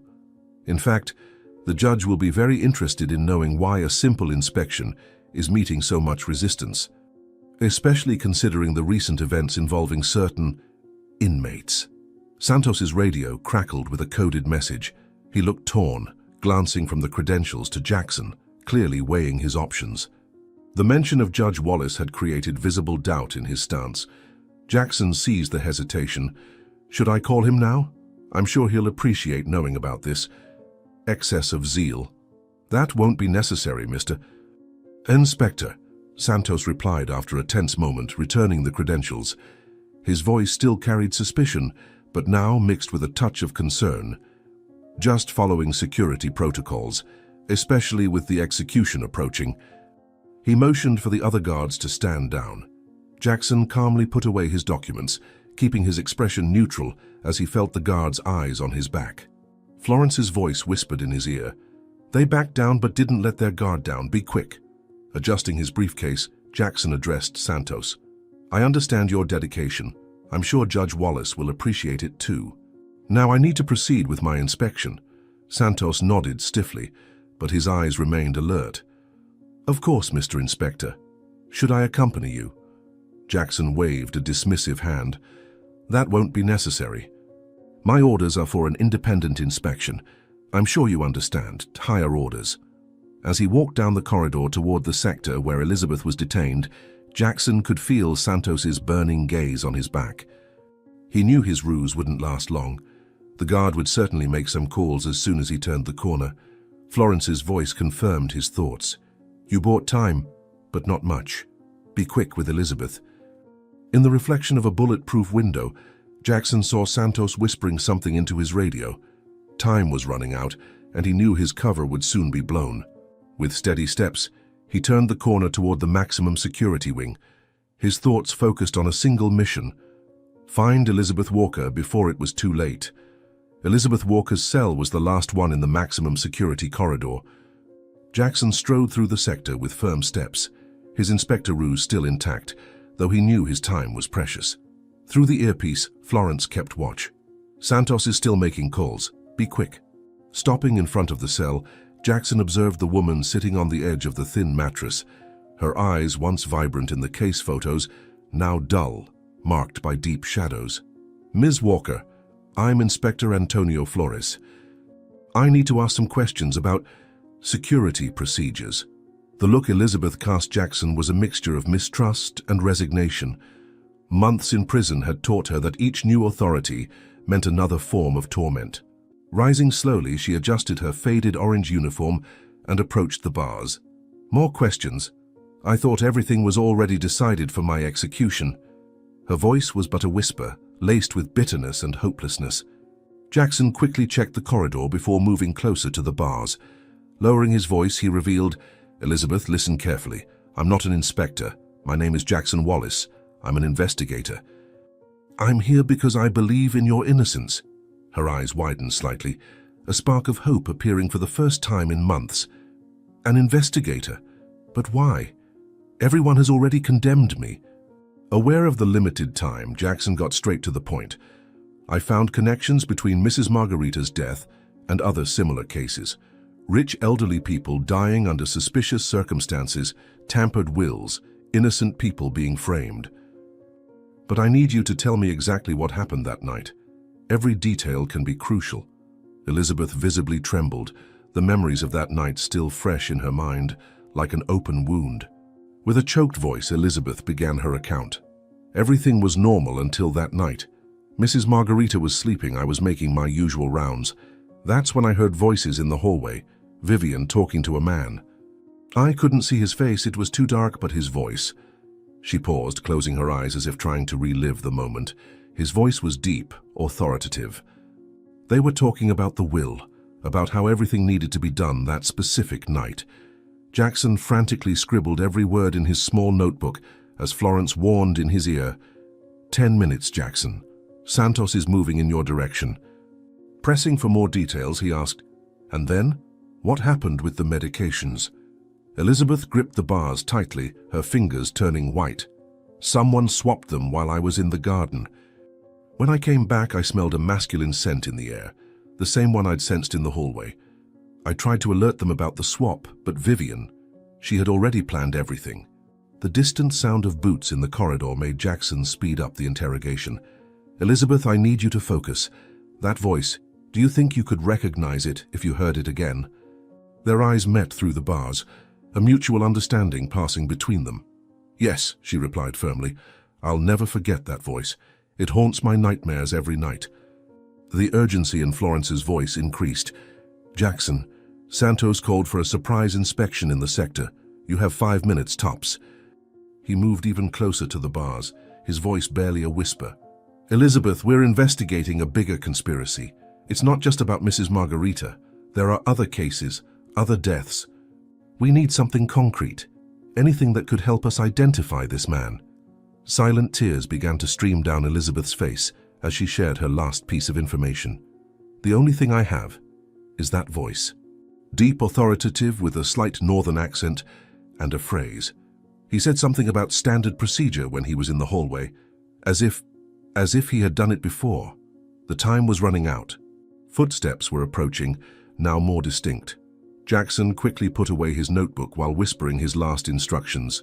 "Elizabeth, I promise I'll get you out of here, but I need you to hold on a little longer. And if you hear that voice again anywhere, you need to let us know. It could be our only chance." The sound of approaching boots echoed through the prison corridors like an omen of a storm. Jackson quickly resumed his inspector's posture, stepping back a few steps from the bars while pretending to make notes on his clipboard. Florence's urgent voice sounded in his ear. "Santos is leading a search team, 5 armed guards. They already know something is wrong, Jackson. You need to get out of there now." Elizabeth noticed the change in the atmosphere. Years in prison had sharpened her senses to imminent danger. She sat down on her bed, trying to seem casual as she watched Jackson through the bars. The metallic sound of doors being opened and closed approached, accompanied by guards' shouts ordering the prisoners to step away from the bars. A deep, familiar voice cut through the air. "Surprise inspection, all inmates against the wall. Inspector Flores, what a surprise to find you right in this sector." Santos emerged in the corridor like a looming shadow, followed by his team of guards. His eyes alternated between Jackson and Elizabeth like a predator assessing his prey. Jackson kept his composure, slowly turning to face him. "Just doing my duty, Officer Santos. This wing requires special attention, considering recent events." The guard approached, a cold smile playing on his lips. Certainly, especially with certain unexpected visitors showing up. Chaos ensued in the block as the guards began the search. Cells were invaded, belongings tossed around, inmates pushed against walls. Jackson remained still, his heart pounding furiously as he watched Santos coordinate the operation with military precision. Through the earpiece, Florence whispered frantically, "They're blocking the exits one by one. Jackson, you need to find a way out in the next 3 minutes." A piercing scream cut through the air as the guards reached the cell next to Elizabeth's. Santos seemed to be purposefully prolonging the process, slowly approaching his real target. Jackson seized the moment to check his watch, a calculated gesture. "Officer Santos, I appreciate your dedication, but I have a meeting with Judge Wallace in 40 minutes. He's particularly interested in my report on this inspection." The judge's name caused a momentary hesitation in Santos, but his eyes remained suspicious. He approached Jackson, lowering his voice. "Curious. I just spoke with the judge's office. They seem surprised by your visit." Jackson felt his blood run cold, but kept his expression neutral. "Really? I suggest you speak directly with the judge then. I'm sure he'll appreciate knowing that his subordinates are questioning his direct orders." The tension in the corridor was palpable. The other guards had stopped their search, attentive to the silent confrontation unfolding. Elizabeth watched it all from her cell, her heart racing, aware that one wrong move could shatter her last hope. Santos took another step forward, his hand resting casually on his holster. "You know, Inspector, something tells me Judge Wallace is going to want to have a very interesting conversation with you." It was then that the fire alarm went off, filling the prison with its deafening wail. Florence's voice sounded triumphant in Jackson's earpiece. "Now, emergency protocol, they have to release the exits." Santos hesitated for a crucial moment, torn between maintaining his suspicion about Jackson and following security protocol. It was all Jackson needed. "Officer, I suggest you follow the emergency procedures. Unless you want to explain to the judge why you ignored a security protocol." The ensuing chaos was his salvation. Guards running, inmates being relocated, orders being shouted. In the midst of the confusion, Jackson began to move towards the exit. Before turning the corner, he cast one last look at Elizabeth. In her eyes, a silent promise. He would come back. Santos was shouting orders, but his voice was drowned out by the deafening alarm. "Keep all inmates in their cells and don't let the inspector." The alarm finally fell silent, leaving only the echo of chaos in its wake. Jackson had managed to get out of the sector, but he needed one last conversation with Elizabeth.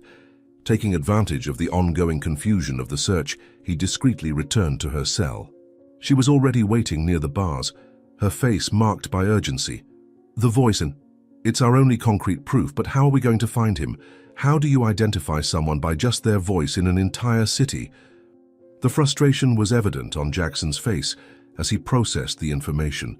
All his investigative work, all the connections he had uncovered, and it all boiled down to a faceless voice. Quickly consulting his watch, he whispered, "Are you sure there's nothing else? Any detail about his appearance, something you saw even for a second?" Elizabeth closed her eyes, trying to relive that fateful night. It was too dark. I only heard his voice in the hallway, deep and authoritative. And then, that perfume when the medication was switched. The sound of approaching boots again made Jackson step away from the bars.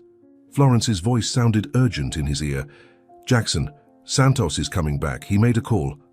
I think they finally confirmed you're not an inspector." But Jackson needed more information. "Elizabeth, think carefully." That voice. You said it had a northern accent.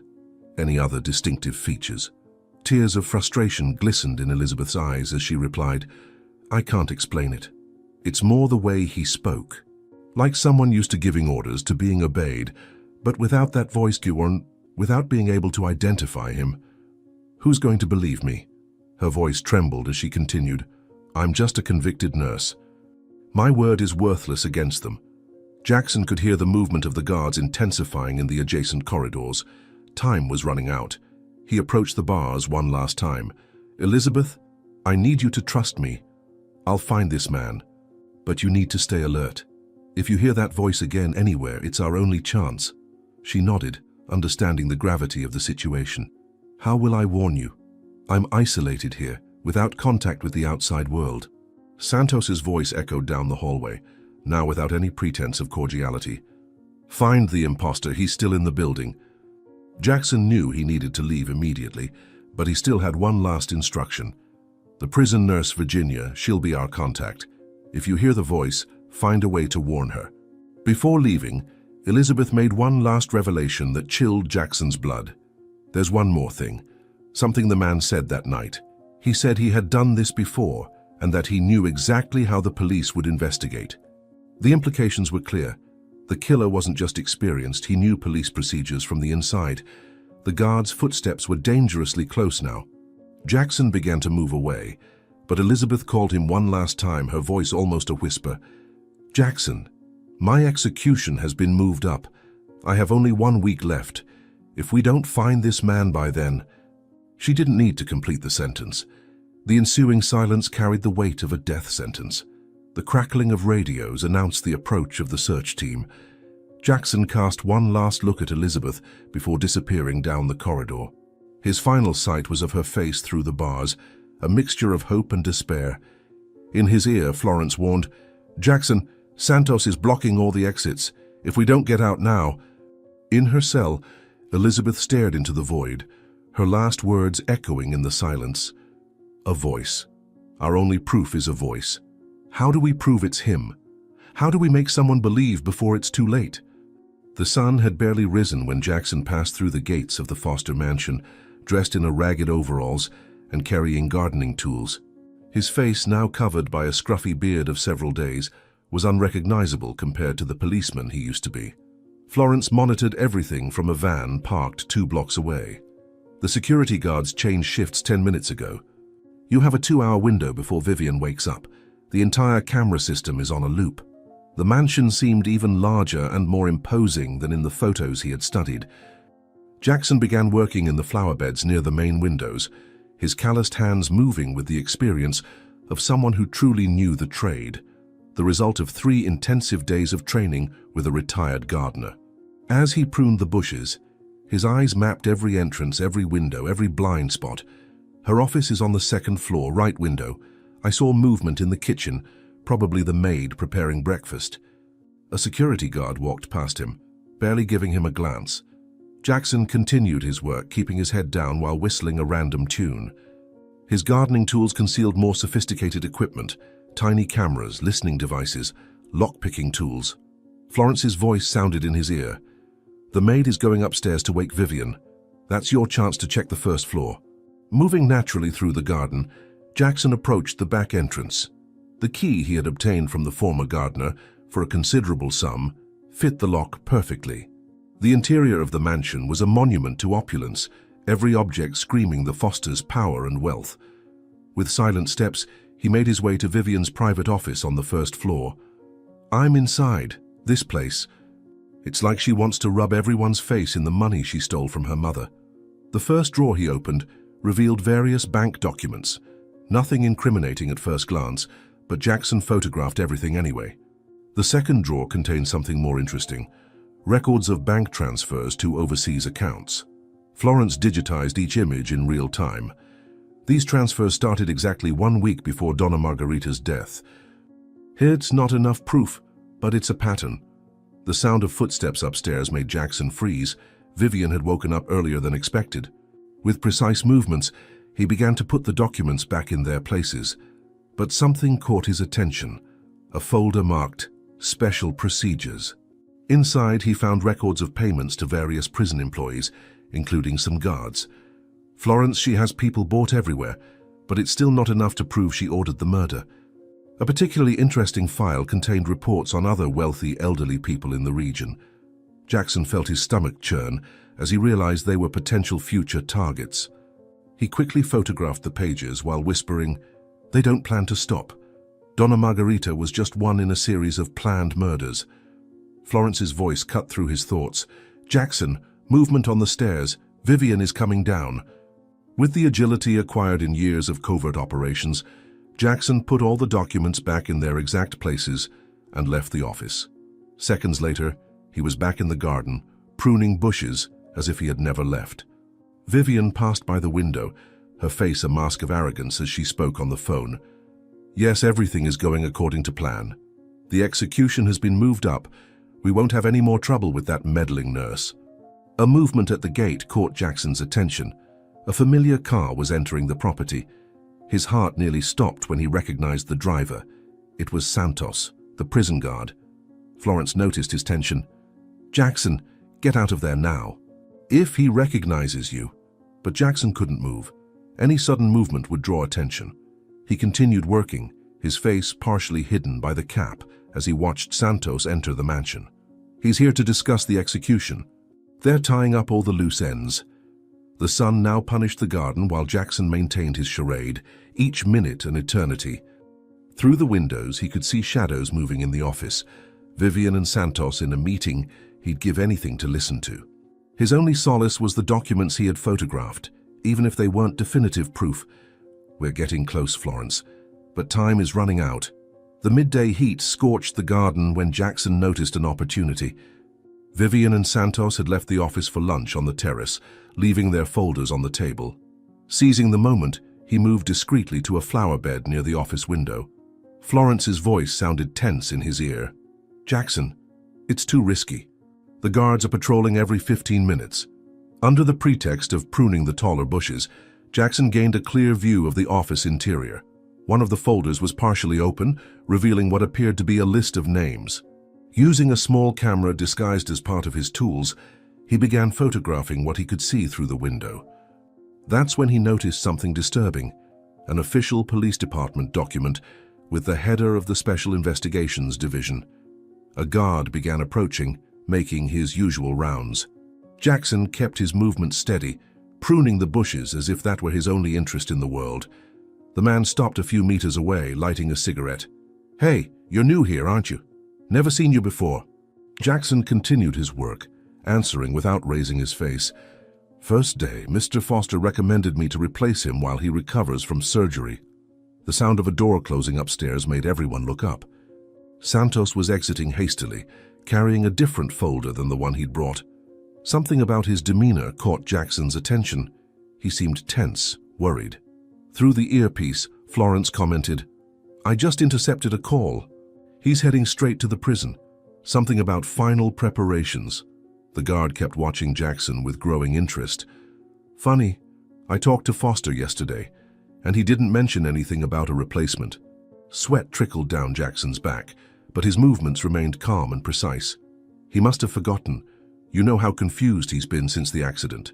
His eyes, however, never left the folder Santos had left on the office table.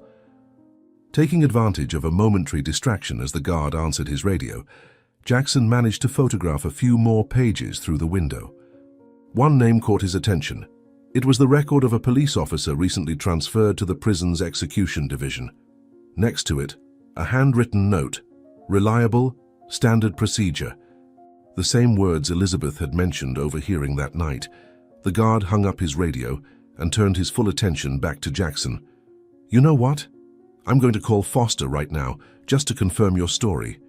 Jackson felt his heart race but remained calm. "Sure, no problem. You just might not be able to reach him right now. Last time I saw him, he was sedated from the surgery." Vivian appeared on the balcony, her voice cutting through the air like a razor. "Is there a problem here?" The guard straightened up. "Mrs. Foster, I was just verifying the new gardener's credentials." She observed Jackson for a moment, her cold eyes calculating. "Let him work. We have more important matters to resolve." A movement on the street caught Jackson's eye. Another familiar car was approaching the mansion. Florence urgently whispered, "Jackson, it's Judge Wallace. He can't see you." Panic started to set in as Jackson realized he was trapped in the garden, with the guard still watching him and the judge about to arrive. Judge Wallace's car passed through the mansion's gates exactly as Jackson managed to hide behind a large hibiscus bush. Through the leaves he observed the unfolding scene. Wallace, Vivian, and Santos, the three main conspirators, gathered in one place. Florence's voice sounded urgent in his ear. "You need to get out of there now. If any of them recognize you." The sentence hung in the air, laden with dark possibilities.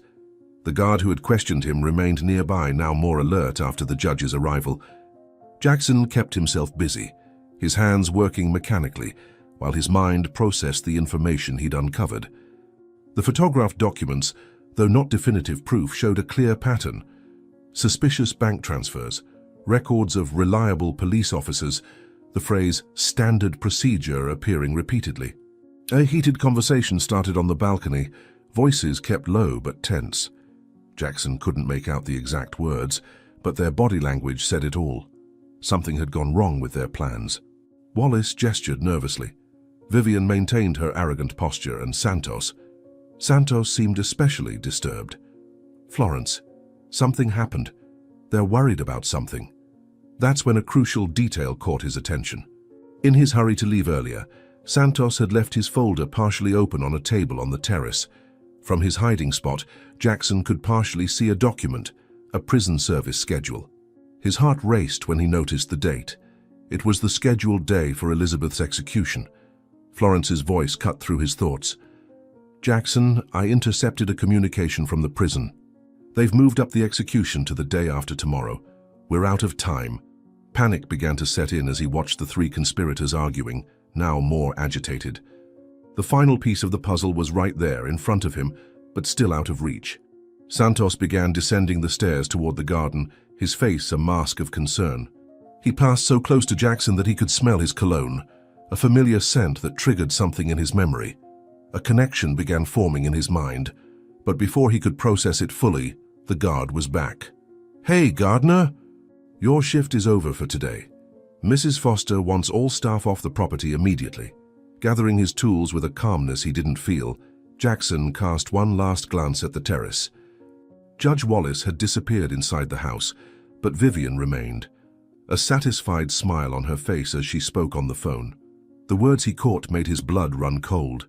Yes, all set for the day after tomorrow. Our friend on the execution detail is ready. As he walked towards the exit, each step carefully measured not to arouse suspicion, Jackson felt the weight of the discoveries. They were close, so close to uncovering the truth, but time was running out rapidly. Elizabeth's voice echoed in his mind. The only concrete proof they had was a voice she had sworn to recognize. At the gate, Jackson stopped for a moment, adjusting his tools. Behind him, he could hear Santos talking on the phone, his deep, authoritative voice cutting through the afternoon air. "Yes, everything will be done according to standard procedure." Those words, that voice. For a moment, something seemed to click in his mind, but the guard pushed him out. "Let's go, circulate, and don't come back without express permission." In the van, Florence was waiting for him with a tense expression. "Jackson, did you find anything useful?" He looked one last time at the mansion, his mind racing. "Maybe, but we need to hurry. We have less than 48 hours before the execution, and our only proof remains a voice that Elizabeth swears to recognize." What he didn't say, what he barely dared admit to himself, was that a terrible suspicion was beginning to form in his mind about who the owner of that voice would be. The death row had never seemed so long for Elizabeth Walker.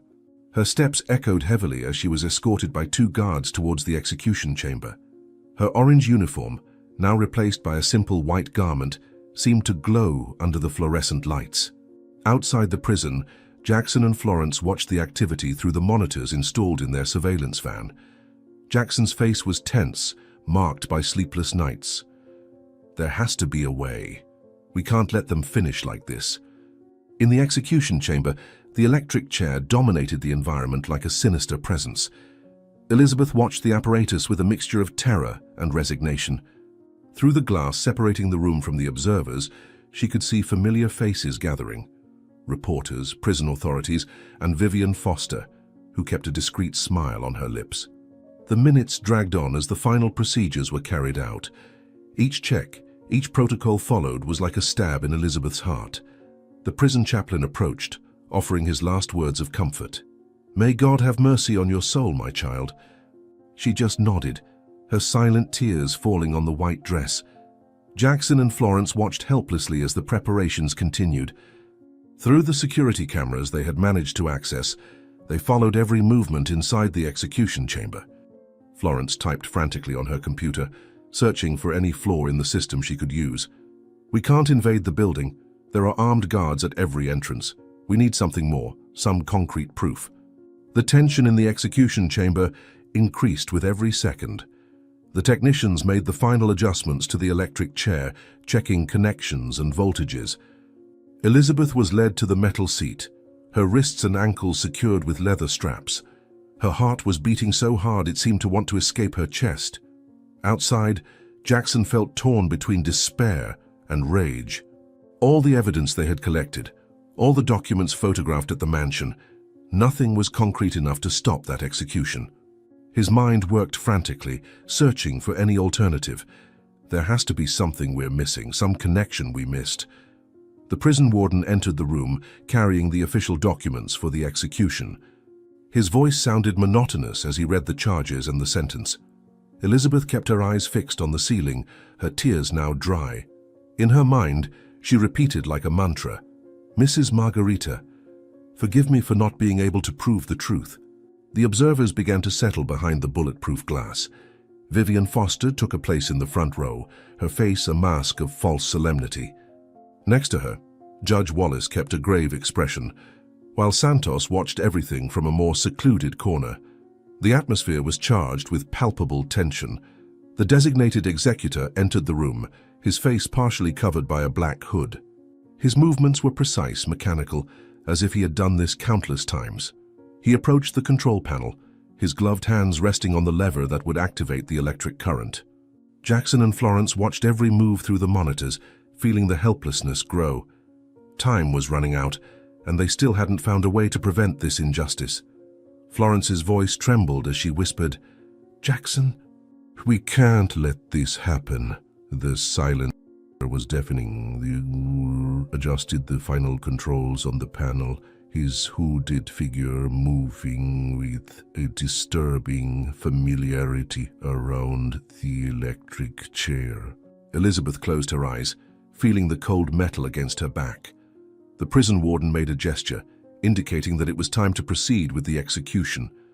Jackson and Florence watched the scene through the monitors, their hearts pounding. Something in the executor's movement caught Jackson's attention. There was a confidence in his gestures, an authority that seemed familiar. For the first time, he noticed how he checked every detail of the procedure, like someone who was intimately acquainted not only with the execution, but the entire death process. The executor approached the control panel, his hands resting on the fatal lever. His voice sounded deep and authoritative through the black hood. "May God forgive us." The words had barely left his lips when Elizabeth opened her eyes abruptly, her whole body tense against the straps. That voice, the same voice that had haunted her nightmares for months. "Stop! Don't turn on the chair. I have something to say before my execution." Elizabeth's scream cut through the air like a blade. "It was you. I recognize your voice. You were there that night. You killed Mrs. Margarita." Chaos ensued instantly in the room. The observers rose from their chairs, exalted voices mingling in confusion. Through the glass, Jackson saw Vivian Foster's face lose all color. The executioner took a step back, his posture visibly changing.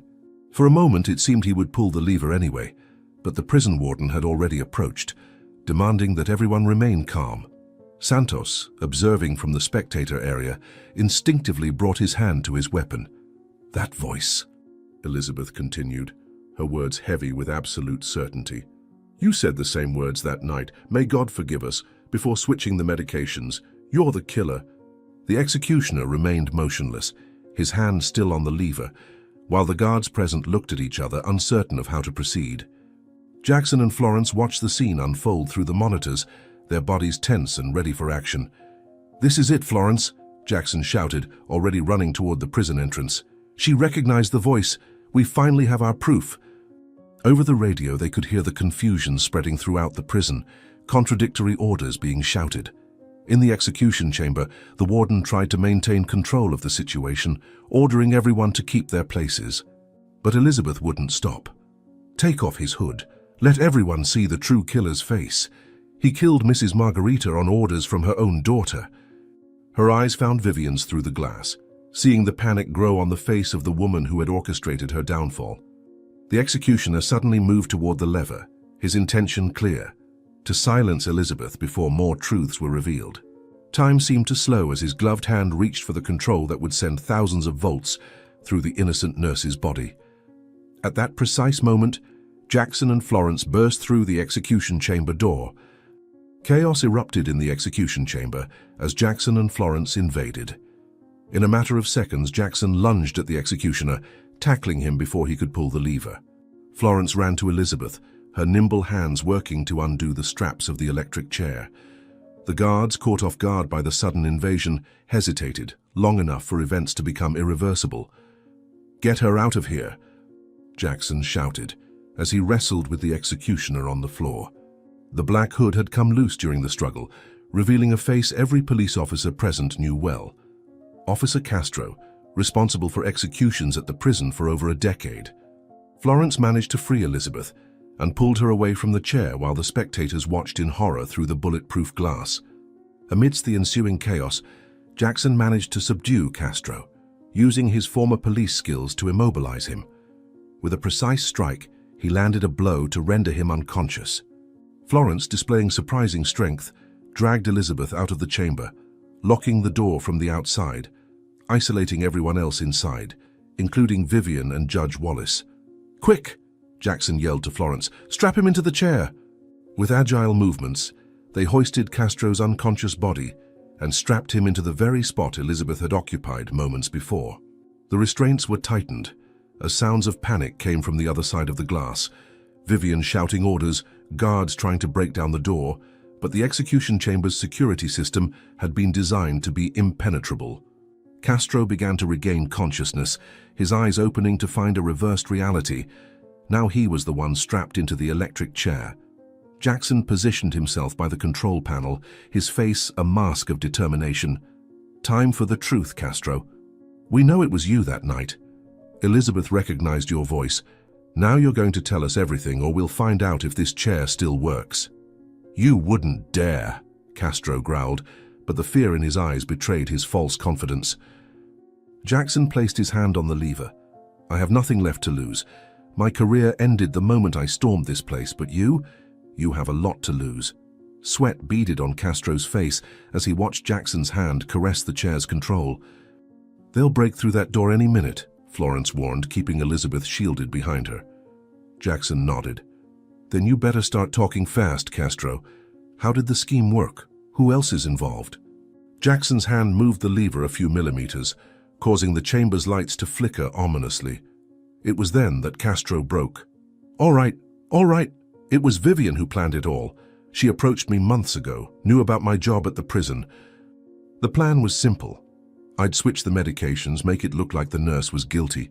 It wasn't the first time. We did the same with other rich elderly." The words poured out now, like a dam finally breached. "Go on," Jackson ordered, his voice cutting. Castro swallowed hard. Judge Wallace was in on it from the start. He made sure the cases were tried the right way. Santos handled the prison side, made sure evidence disappeared. It was the perfect scheme, until this nurse recognized my voice. On the other side of the glass, Vivian Foster had lost all composure, shouting orders no one obeyed anymore. Judge Wallace tried to maintain dignity, but his face was paper white. Santos had vanished, probably trying to flee while he still could. "Got it all recorded?" Jackson asked Florence, who nodded, showing her phone still capturing audio. Castro continued his confession, revealing names, dates, details of other murders. Every word dug the conspirators' graves deeper. Elizabeth watched it all with tears in her eyes, tears no longer of despair, but of relief and justice. The sound of sirens began to fill the air. Reinforcements were arriving. Jackson looked at Castro, still strapped to the chair. "I hope you've made peace with God, because you're going to need him where you're headed." The execution chamber doors finally opened, but it wasn't the corrupt guards entering. It was the federal police, summoned by Florence minutes earlier. The last thing Vivian Foster saw before being handcuffed was Elizabeth Walker's victorious smile. The innocent nurse whose greed had almost killed her, but who would now be the instrument of her ruin. The morning sun illuminated the courtroom as the presiding judge of the Superior Court struck his gavel one last time in the Walker case. 6 months had passed since the dramatic scene in the execution chamber, and now justice finally completed its cycle. Elizabeth, wearing an elegant business suit that replaced her prison uniform, listened with tears in her eyes to the final decision. Her innocence officially recognized, $1 million compensation for the damages suffered, and the promise that her accusers would face the full weight of the law. In the front row of the audience, Jackson and Florence watched with satisfaction as Vivian Foster and her accomplices were condemned. Donna Margarita's daughter, who had struggled so hard to maintain her appearance of sophistication, now wore the orange prison uniform. Judge Wallace, Castro, and several others involved in the criminal scheme had made deals with the prosecution, revealing a corruption network that extended for years. Vivian Foster was the only one who refused to cooperate, maintaining her arrogance until the end. Her sentence was the harshest: death by electric chair, an irony that did not go unnoticed. The same death she had planned for an innocent would now be her own fate. Upon hearing her sentence for the first time, her aristocratic face showed fear. Weeks later, Elizabeth stood in front of a renovated building downtown. The golden plaque at the entrance announced, "Guardian Angels Specialized Elder Care Services." With the compensation received, she had turned her painful experience into something positive. A company dedicated to protecting and caring for vulnerable elderly, employing rigorously selected and trained nurses. Donna Margarita would be proud, she whispered to herself, touching the necklace that had belonged to her former patient, a posthumous gift that the family had found along with a letter addressed to her. In the document, the elderly woman expressed her complete trust in Elizabeth and her concern about her daughter's intentions. The letter had been further proof of the conspiracy, although it had not been needed after Castro's confession. In his police office, Jackson received his medal for bravery and exceptional service. His reintegration into the force had been immediate after the case was resolved. The department, eager to clean up its image after the scandal, had not only reinstated him but promoted him to chief of the new division of crimes against the elderly and vulnerable. His walls, once covered with unsolved cases, now displayed reports on the success of the Walker case and the reforms it had inspired in the judicial system. Florence knocked on his door at the end of that afternoon, carrying 2 glasses and a bottle of wine. Her smile was radiant as she poured the drink. "To celebrate your promotion, Chief." Jackson smiled, noticing how the evening light enhanced his partner's beauty. For a moment something passed between them, an electric tension, an unexplored possibility. Their eyes met over the wine glasses, and for an instant, Jackson considered taking a step beyond the friendship that had united them throughout that journey. But the moment passed. They both knew their lives had taken different directions. Florence had accepted a promotion in another city, leading her own special investigations unit. Jackson, on the other hand, had found his true purpose: to use his experience to protect those who could not defend themselves alone. "To justice," he toasted, his smile bittersweet. Florence nodded, understanding what did not need to be said. "To justice." They drank in silence, knowing that their paths, though parallel, would follow separately. The next morning, Jackson was in his office, studying a new case. Another elderly person dead under suspicious circumstances, another potential predator to be hunted down. On his desk, Donna Margarita's photo smiled alongside the headline announcing her daughter's conviction. He gently touched the clipping, a silent promise on his lips. "As long as I live, no innocent will be condemned on my watch." At her clinic, Elizabeth prepared for another day of work, her trauma transformed into purpose. The nurses arrived one by one, all with different stories, but united by the same mission: to protect and care. On the wall of her office, a framed phrase summed up her new life philosophy: "The truth always finds its way." The city continued its rhythm, its streets guarding the secrets of so many untold stories. But now there was hope. A determined cop, a resilient businesswoman, and a safety net for those most in need. Justice, although sometimes slow, had prevailed. And for Jackson, alone in his office but at peace with his choices, the fight continued, one battle at a time, one life at a time, until all the innocents could sleep safely. If Jackson and Elizabeth's story moved you, don't forget to subscribe, like, and check out the story now appearing on your screen, specially chosen for you. See you soon.